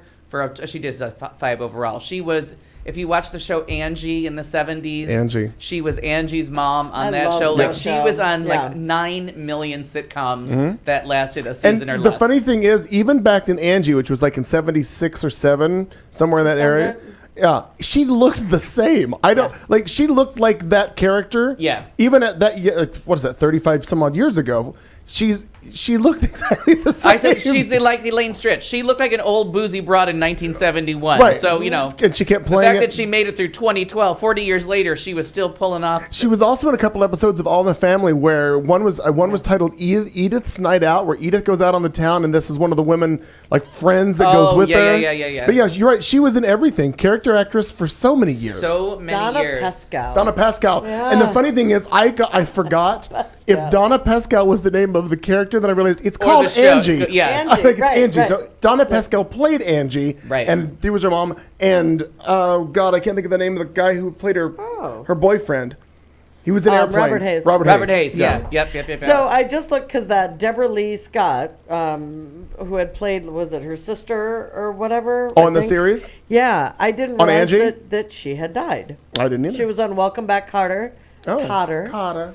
And Mary Hartman, which was one of the greatest shows.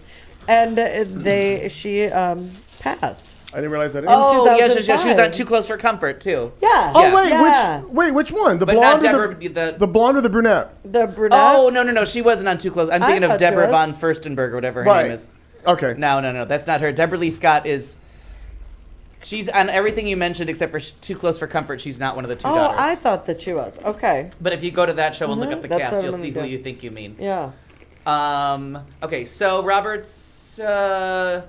90 years old. That's a good long run. So for the character of Marie, she combined aspects of Romano's Italian mother and series producer Phil Rosenthal's German Jewish mother. They are different rhythms, different personas. I meld them together. And I didn't really like Everybody Loves Raymond when it was on. It always kind of like struck me as too kitschy and too like just too much. But now that I watch it in repeats, it was. Yeah, I like the And plus, I repeats. was always mad at her for winning Lisa Kudrow's Emmys. Oh. Like she was always As up they against the were cast of known, Friends, and I either right. wanted Lisa Kudrow or Rachel Green. What's her name? Jennifer Aniston. to Jennifer win. Aniston, So I was sure. always mad. I'm like, you can have one, you can't have four. Like, put three of them back and give them to someone else. Oh. All right. You cannot have them all. But if you go back and watch it, she is very funny. Van Valkenburg. Yes. Deborah Van Oh, Valkenburg. yes, that's right. From Too Close for Comfort. That's the dark-haired daughter. Correct. Yeah. Born in St. Louis, father deserted the family. Mother raised her in the Bronx with the aid of her own parents. She took her stepfather's name. I didn't realize all that. She about was her. on Broadway in Last of the Red Hot Lovers. She appeared in Bad Habits. So she just had this long career. I mean, just this thing is just going on and on and on. Lots of fun. And the show that we talked about last week called True Inside on that horrible station, Don't Judge Me, True TV. They have one good show on there. Right, you talked about that. They did, this week's show wasn't about a movie. It was about the comedy club in New York called the Comedy Cellar in the Village that's below a Middle Eastern restaurant. And it's this place where all these people come from. And it's where Ray Romano comes from. And he brought other comedians with him as the writers, and they created all of these people from this comedy club created this show, and they talk about her because his act became the stand-up. Is another one of those shows like Roseanne that his act, or Seinfeld that his act became the show. Sure. So she had to go and hear stuff about his mom to see how to play her, and then she just added in the other producer's grandmother too, because he was a stand-up comic too. So that's cool. She listened to everyone's stories in their stand-up about their families and made them into the characters. Oh. Well, So- I still enjoy that show. I always have. So very funny. The New Girl got renewed for season 6, and if you have not watched last Tuesday's New Girl, where she accidentally goes through a car wash because she's trying to prove she's not stalking someone, but she's like following them everywhere, and like gets in the back of their truck, and he takes the truck through a car wash, and she's trying to hide because he has a restraining order, and he goes through a car wash, and she has to jump out, and she ends up in the car wash. And it's just physical humor, and it's just such a cute show. Sure. Like, not a lot of people watch it, but And now it's that's genuinely the guy charming. who there's is it Schmidt? Yeah, that's in Hello, My Name is Doris. Got it. Okay. That's That's the what I love couldn't, interest on in that movie, okay. Doris. Speaking of another Doris. And he's just genuinely Got it. charming. We were going to go see that this weekend because it was my mom's. That was the other big thing. As I'll grab another beer. What? I She's going to gotta get reach my into her beaver and get a beer. Refrigerated beaver. Speaking of my mom. My cold beaver. Mom was 22 years of sobriety. Last that's right. Wednesday. And so we went out and celebrated. I had some cocktails, and she did not. Thank goodness, because that would have fucked Well, then that it just up. would have reset the timer. Yeah. Would have fucked that up. Yeah. But we went and saw The Boss Oh, with McCarthy. how was that? I'm easily entertained. Yeah. I mean, there were just there was a great Breakfast Club reference because Kristen Bell's character's name is Claire, and answer the question, Claire, and I just loved it. So I enjoyed it. A good waste of an hour and something, Yeah. you know. But we That's were kind of going what to I've go heard. see Hi, My Name is Doris. And I said, Mom, you choose. And I was a little disappointed that she didn't choose to go see that. So I still have to see that. That'd be great. Oh, and so New Girls Renewed, I'm very happy about that, because every time I think I'm going to stop watching that show, they have an episode that just charms the pants out of me. And if you could ever find the one where the character that she's stalking in this one a couple seasons ago, she broke up with him and he turned up at a party, and she like smacks into a there's a wall, it's all a window, and she thinks she's trying to get outside. Like, the show doesn't do physical comedy, but every once in a while it does, and it just lands. Orphan Black is back as of last week with season 4 on BBC America. Tatiana Maslany, just getting it done. Although I will say that we're focusing on a new clone. So my clone, Allison, who I absolutely adore and can't wait for her and the gay kid to get together and get their juju on. They have not been together yet, but back and good.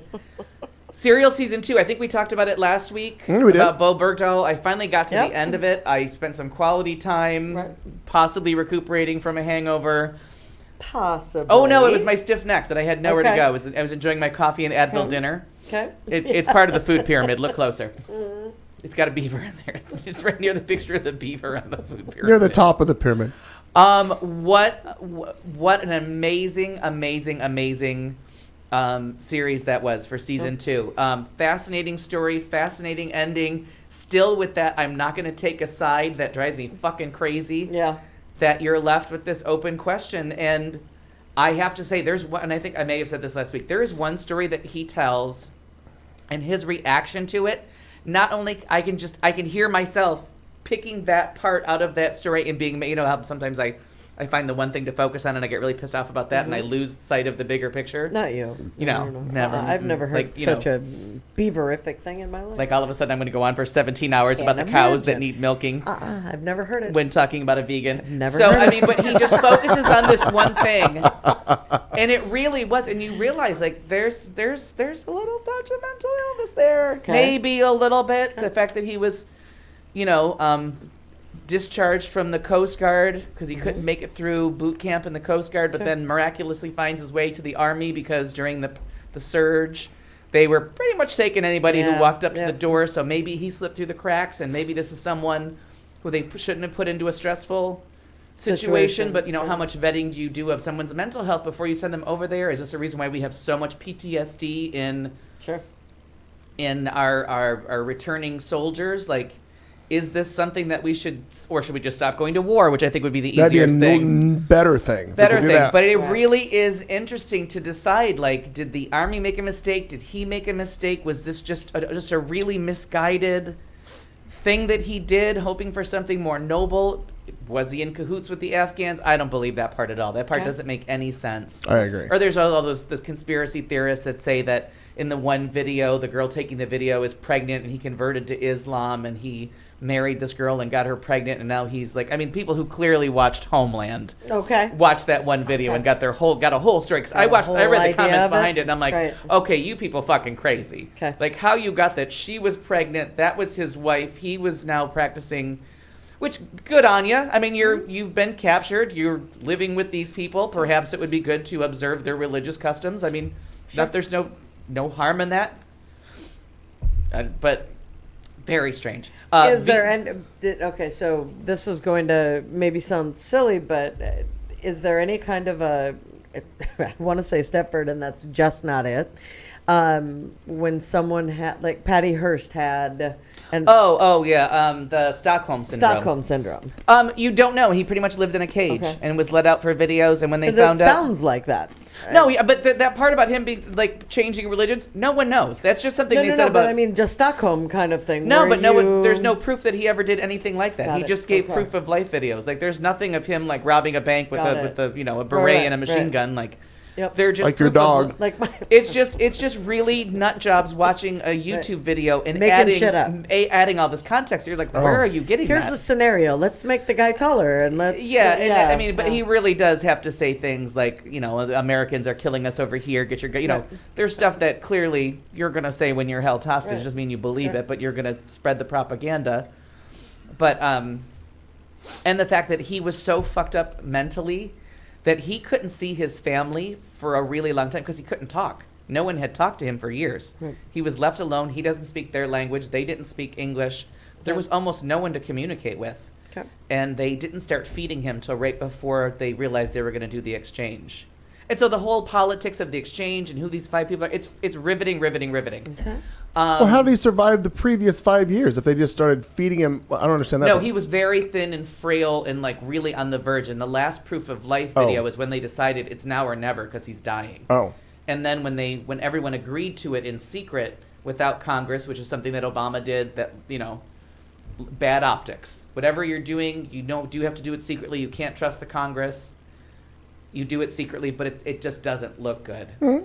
Well, they were all and so they started to fatten him up a little bit so he would look better treated. Gotcha. Well, and Nant, I know, is hearing this a little bit behind, but that's the big thing with how many people with the same kind of past were let in right to and, the and armed that's forces, what I'm saying, and that's a scary thing. Yeah. But I mean, if you go It's on a the great website, question. if you go on the website and just you can go so deep into that hole. They have all the statistics of like who they would not let in before the surge and who they let in afterwards.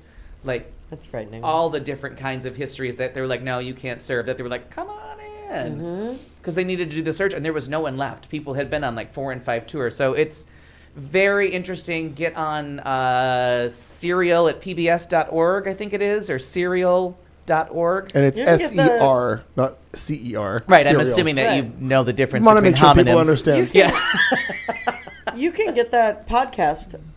yeah. It's It's intermixed with our podcast. It comes up in my yeah, podcast yeah, feed. Yeah.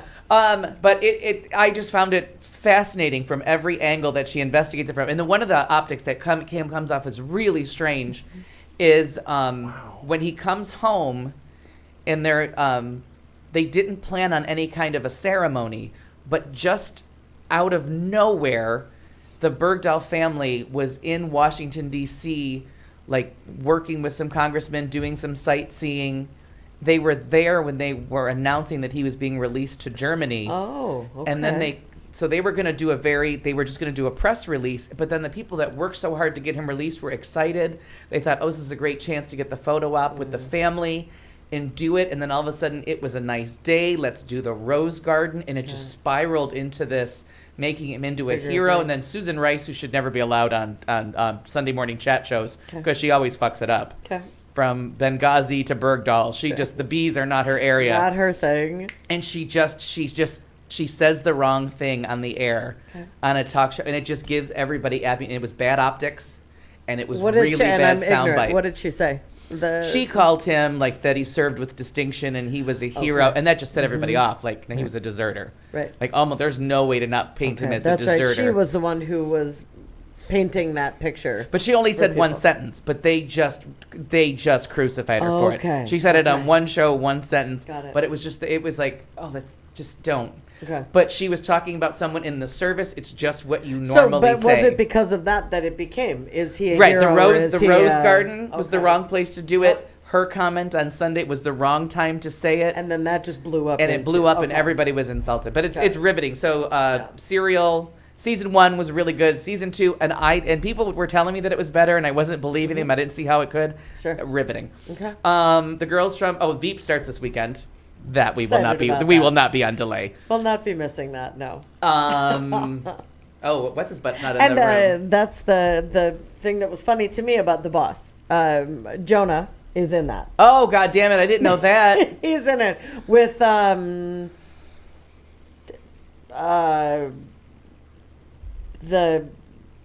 smaller gentleman.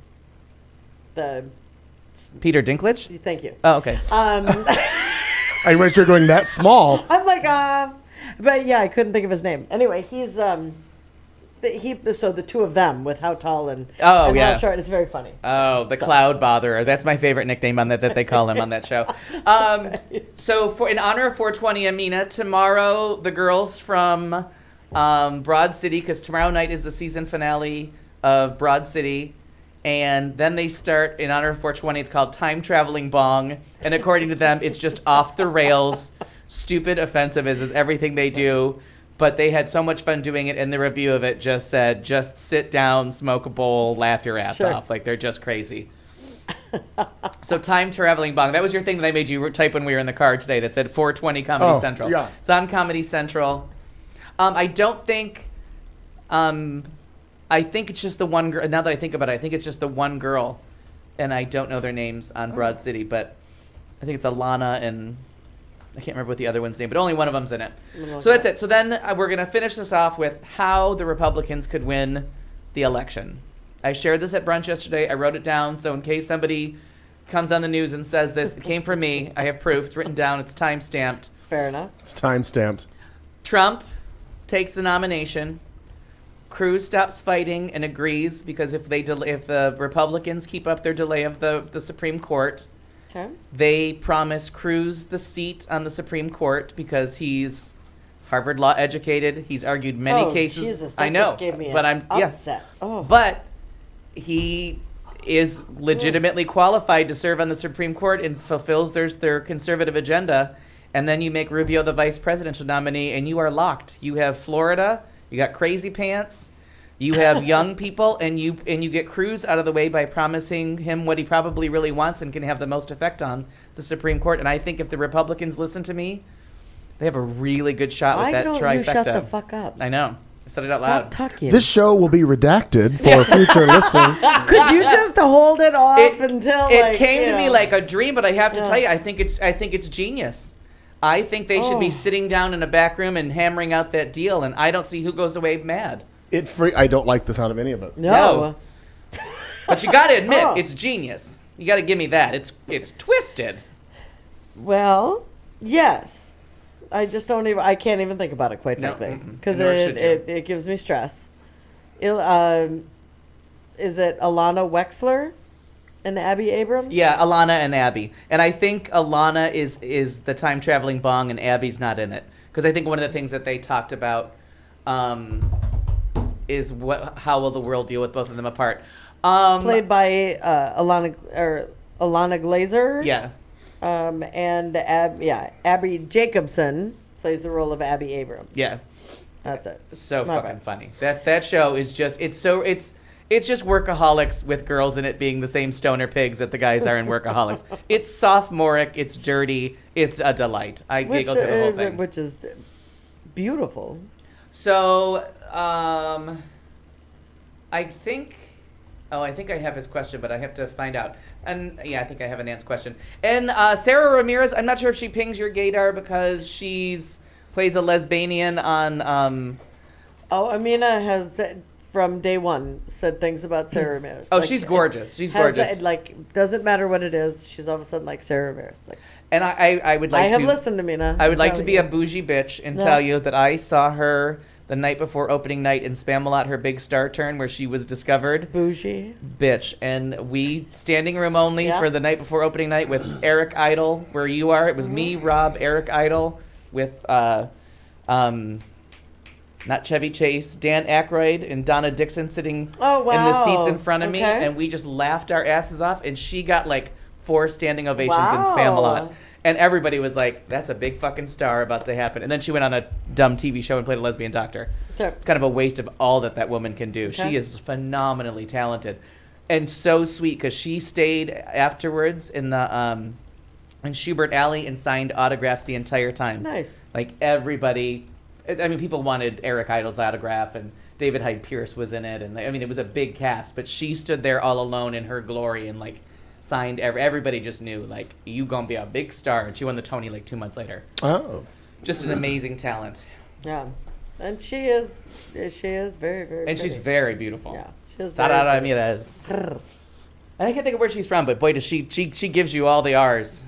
She gives you all the beaver feelings. Well, speaking of which, hey, nice beaver. You got a good beaver there, Sarah.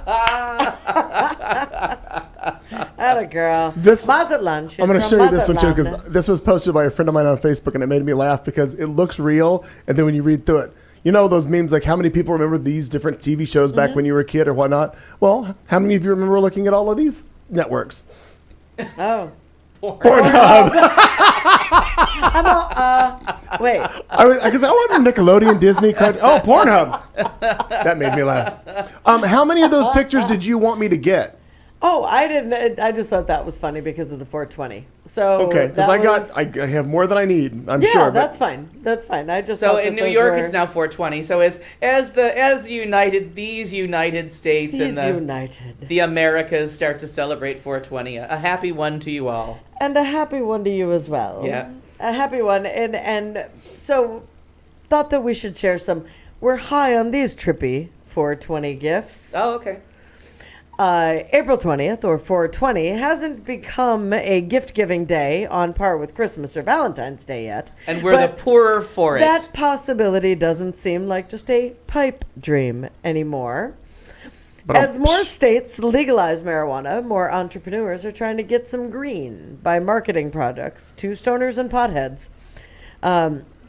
In HuffPost Weird News, they have weeded out Oh, God. some of the weirder items that will surely light Is a this fire the same in writer the that eyes. writes for RuPaul? Because there's always Maybe. some kind of a pun that I she love the puns. Actually, I think Bruce Valance writes for her. But anyway, I'm not sure which that just you have up. Tell me so, which product you want to start with. Well, you can be the Cannabis.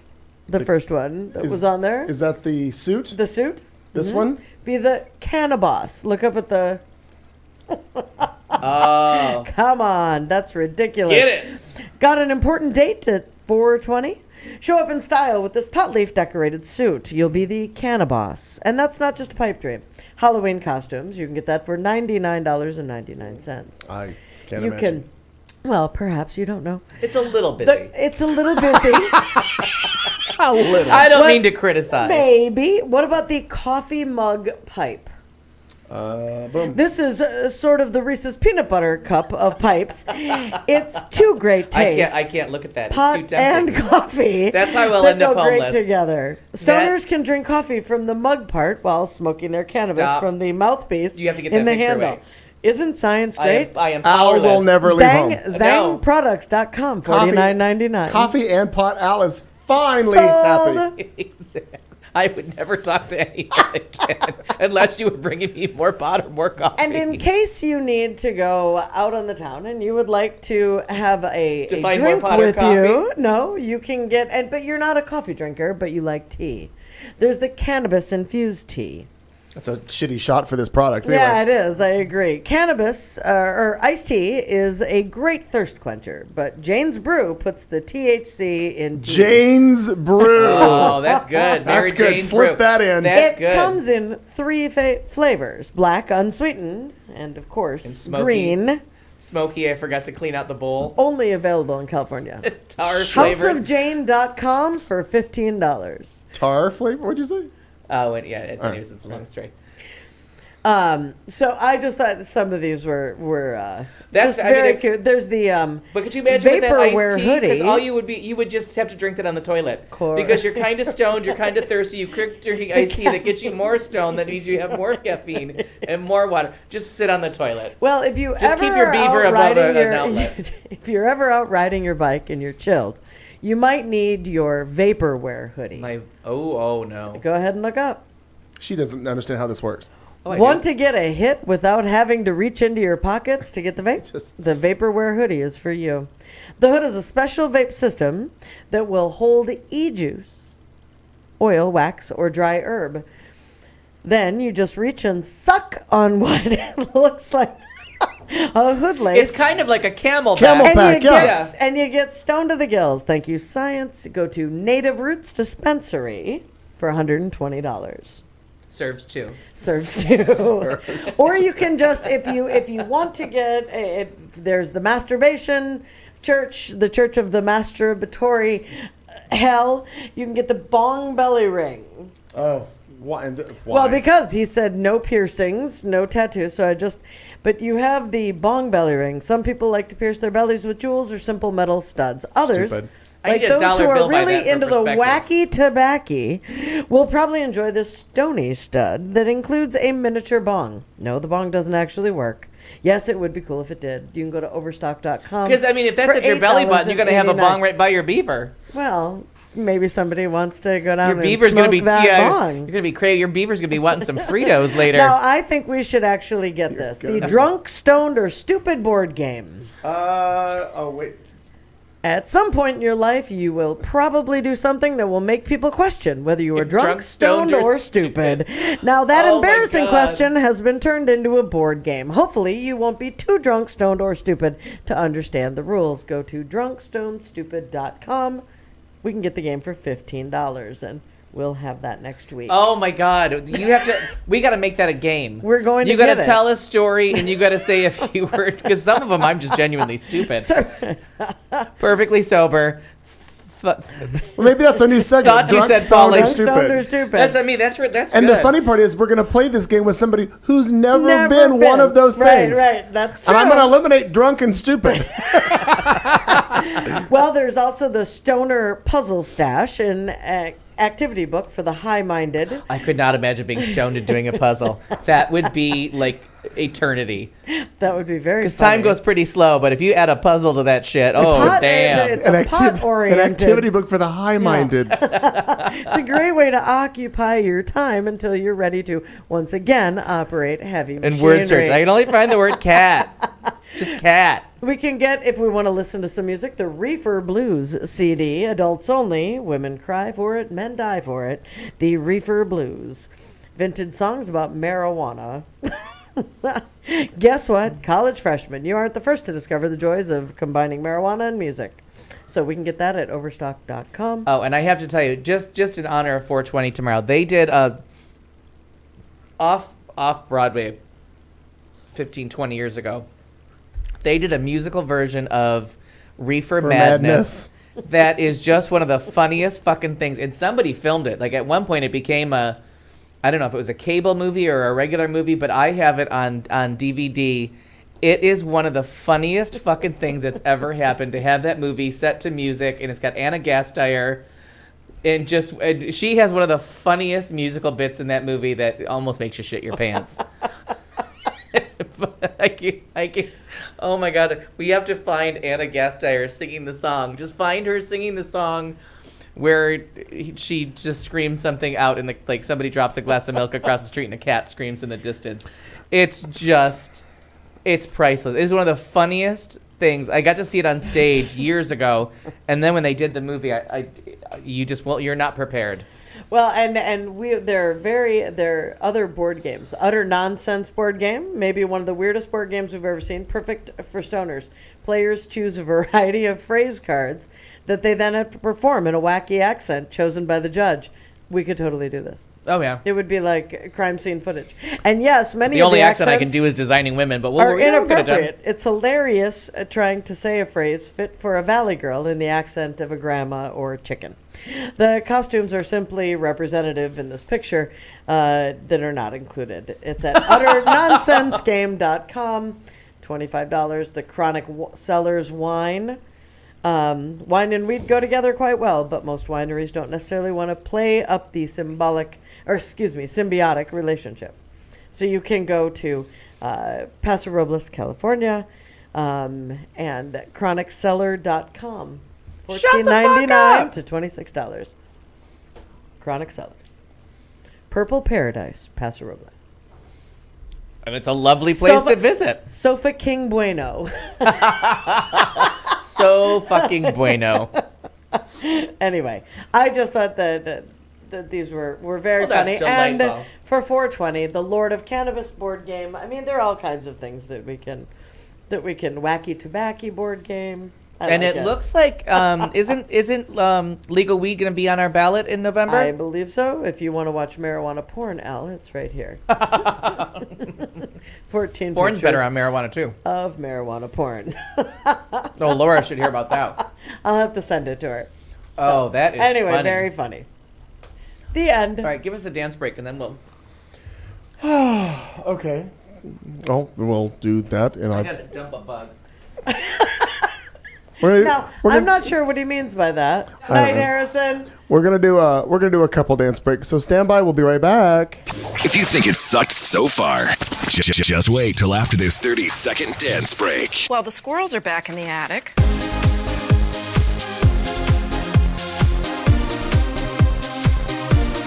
Your dad won't call an exterminator. He says it's personal this time.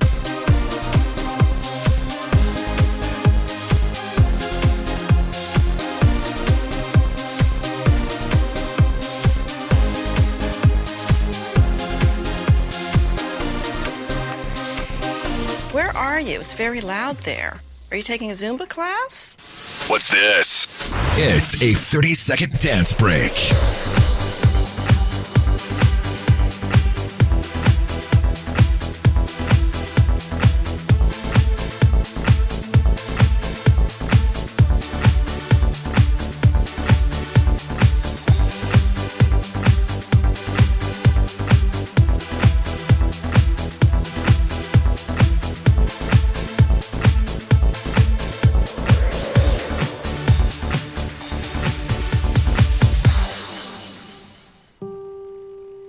And now, thoughtful vulgarity, where we in the studio try to make ourselves slightly less shallow, which is not hard to do.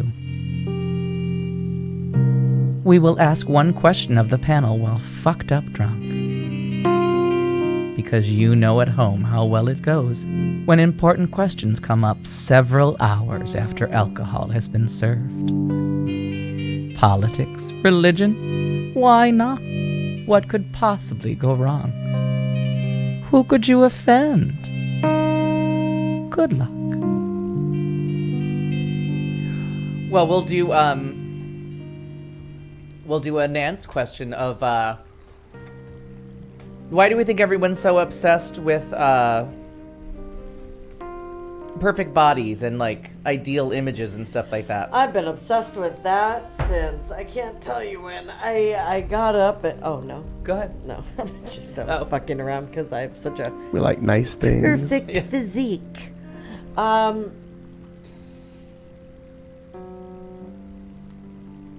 think that it's going back to media, all kinds of media. When you, just like with women, when just to take women for example, we're always told to compare ourselves to other women. What the hell Sorry, is that? Oh, it's him. Hiswa. I'm like, I just wanted what to the make sure we were hell? pronouncing it right. Yeah. But, you know, at a very, very, very young age, the cover of Vogue, women on the cover of Vogue, Yeah. and all the cover of all these magazines, and the airbrushing that they're doing more now, I think, than they did years and years ago. I think we're just but more aware of it More now. aware of it, sure. But we're taught you need to look like this person. You need to look at these people and emulate them and try to become Yeah. them. I'm a little concerned about the zhuzh that you just... My zhuzh. Yeah. But that's where I think it comes from. You know, granted, there's TV and there's this and that, but think about it with the media. You're told that you can't be look at Jane Pauley as far as broadcasters. Yeah. Right? You're too old. You're not pretty enough. Yeah, and I think my thing is it's just is that everybody's just struggling to like get back to this youth that we're trying to capture because at least in our culture, I just don't think we have any respect for anyone who ages. Like not at all. Like everybody's just put out to pasture and ignored, and the family dynamic doesn't have any real respect for elders, and so it's just that chasing of constant youth that is so useless. Like Because you're never going to get back there. No, as I said to a friend once, you're never going to catch it. No, it's gone. Keep trying. Be healthy. Try to be healthy. Of course. And whatever feels good to you. But I think like, and that focus on people of like dismissing people because they don't look a certain way, or that like no femmes, fatties, or whatever it is, you know what I mean? Like, sure. Which there's a comic that talks about like you can't put like no Asians and then say I'm not racist. You know what I mean? Like you can't put things on there that say, well, I don't sleep with those people. Well, maybe meet someone and you might have a connection besides like their appearance. It's very strange that the focus on appearance. And I think but it's so gays bought presented. into it and just turned into like all of a sudden gays started getting 12-year-old girl diseases. And I'm like, we need to start having a much more healthy conversation about what the human body looks like, but not into unhealthiness. Like not to just, be fat to be fat. Like try to be healthy. Sure. Or the healthiest version of yourself. God, I hope that this isn't it. But I'm going to throw that out there as I take it. Every time I like a food they added to the list that's got something wrong with it. Clayton, thoughts? But it's true. To that, well, where'd it go? Hang on, I go. oddly, you bring that up because I just saw a campaign on Facebook that I don't know if this is where Amina might have found this or maybe where this question came from. But there was a campaign, and I think this is in the UK. I may be wrong on that. That was a billboard that was all about, is your body beach ready? It was the billboards were kind of like this. Is your body beach ready? And then there was a huge backlash and outrage against it because they were making it out to be that you had to be the perfect body. So they were altering the signs. Like this one is, each body's ready. Like everybody's ready. And then there was a lot of tagging and graffiti put on these billboards because it's like, quit objectifying women, quit objectifying perfect bodies, just calm down. And the campaign went very backwards for these people. Oh, wait, I don't know if that's what you were talking. Oh, no, wait. and then Annette just brought up like men's health, and men's health is the worst one. GQ's not as bad, but men's health is just, and those people are airbrushed. It's unrealistic pictures, and it gets people on crazy diets and.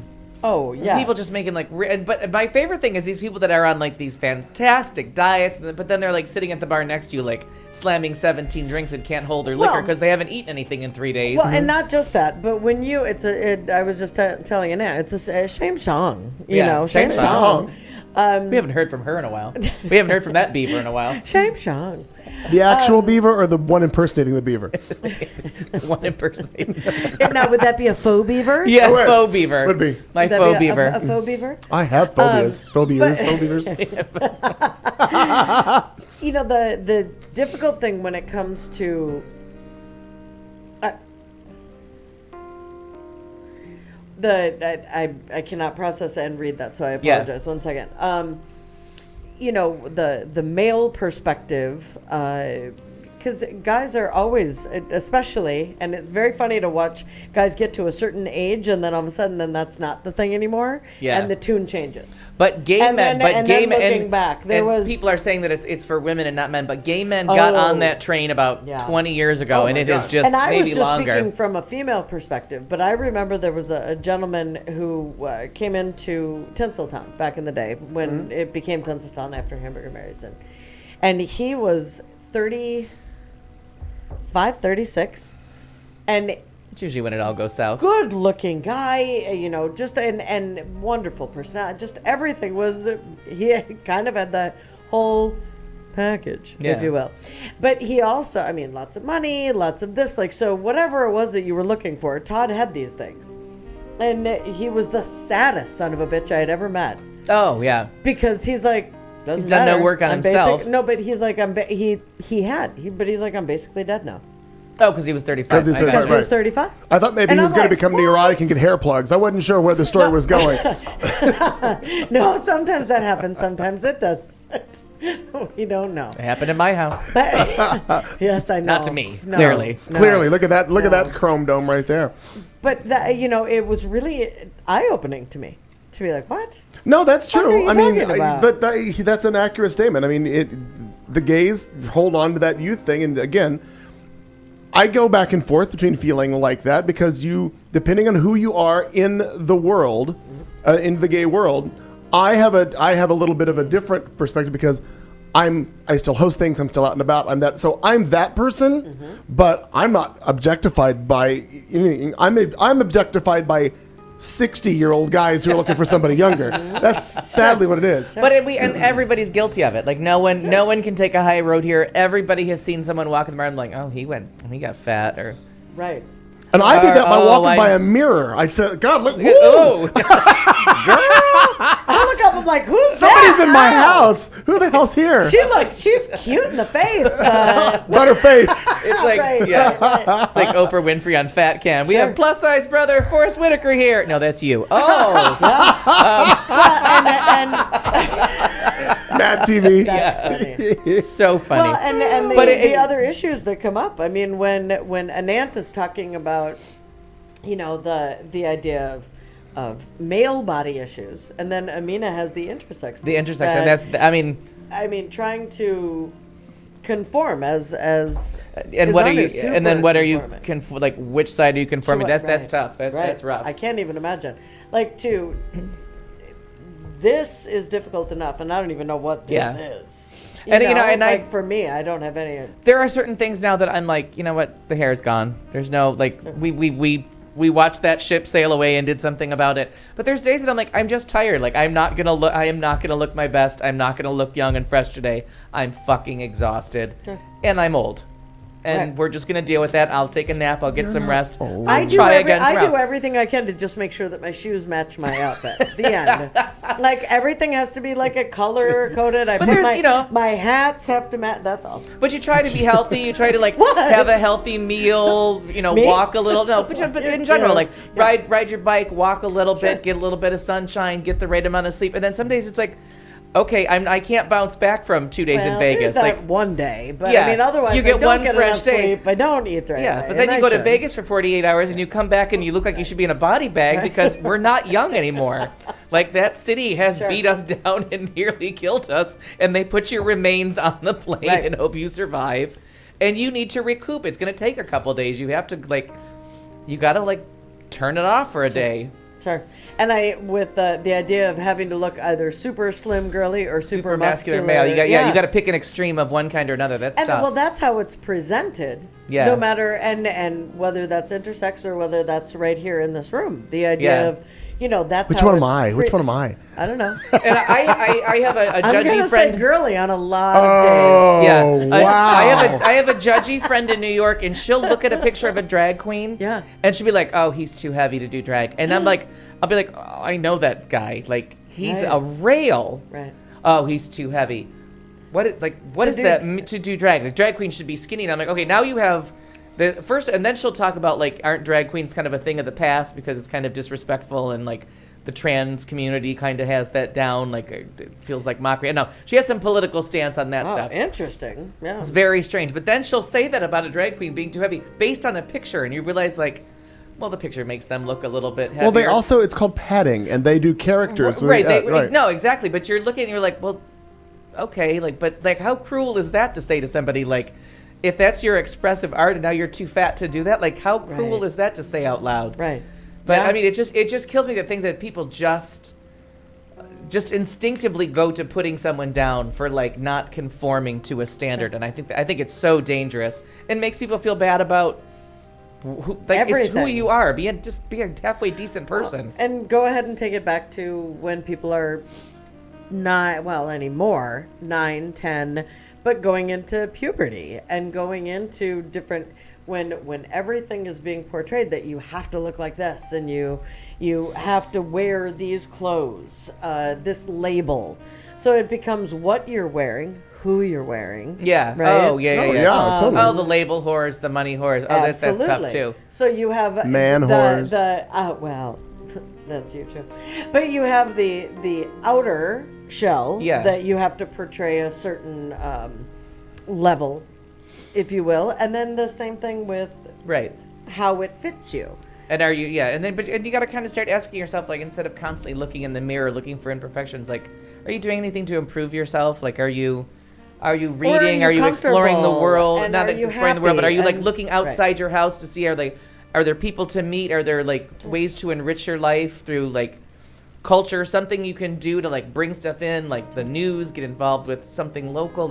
There's so many ways to make yourself a more interesting person, and you'll just become more attractive. Sure. Because people will want to be around you. They may not want to touch your beaver, you're but attractive to yourself and you like touching your beaver. That is absolutely the end all. We'll just end it on that. You have to be attractive to yourself. You do. If you can find nothing but flaws, that's all anybody else is going to find in you. And if you're the listening only to person, everybody say these are your flaws, then it's, and if you give those people the power to say those things to you, it's all about giving people the power. Oh, if you give them the power to insult you and degrade how you look. Like RuPaul says at the end of every show, if you can't love yourself, how the hell are you gonna love somebody else? Can I get an amen? An amen. That is so true. Amen. And there's bringing up transphobia, and really, Nance. when this trans thing has come out to the world, the transphobic community has just gotten huge. Yes. All of a sudden, they're afraid of something they didn't know they were living right next to. Oh, right. and the coexisting every day of their life with. That's where transphobia, I think, started when it became everything. As soon as people start coming out of the closet, you got to deal with the hate mongers and the fear people first. You bet. Before somebody realizes, oh, that's just my teacher. Oh my gosh, look what Yeah, you've done. exactly. Look what you've So done. You've wasted scary. 3 hours of your life. You're never going to get back suffering with us. Thank you for doing it, though. Everybody in the chat room is there. Bless you. And the 3 of us are here. Tonight's show is consisted of Marnie Ryer, Al Perkins, and me. I'm Clayton McKee. Thank you for being with us. As we wrap up tonight's show on our 4-year anniversary, let's leave you with this parting thought. We will see you next Tuesday! You've been listening.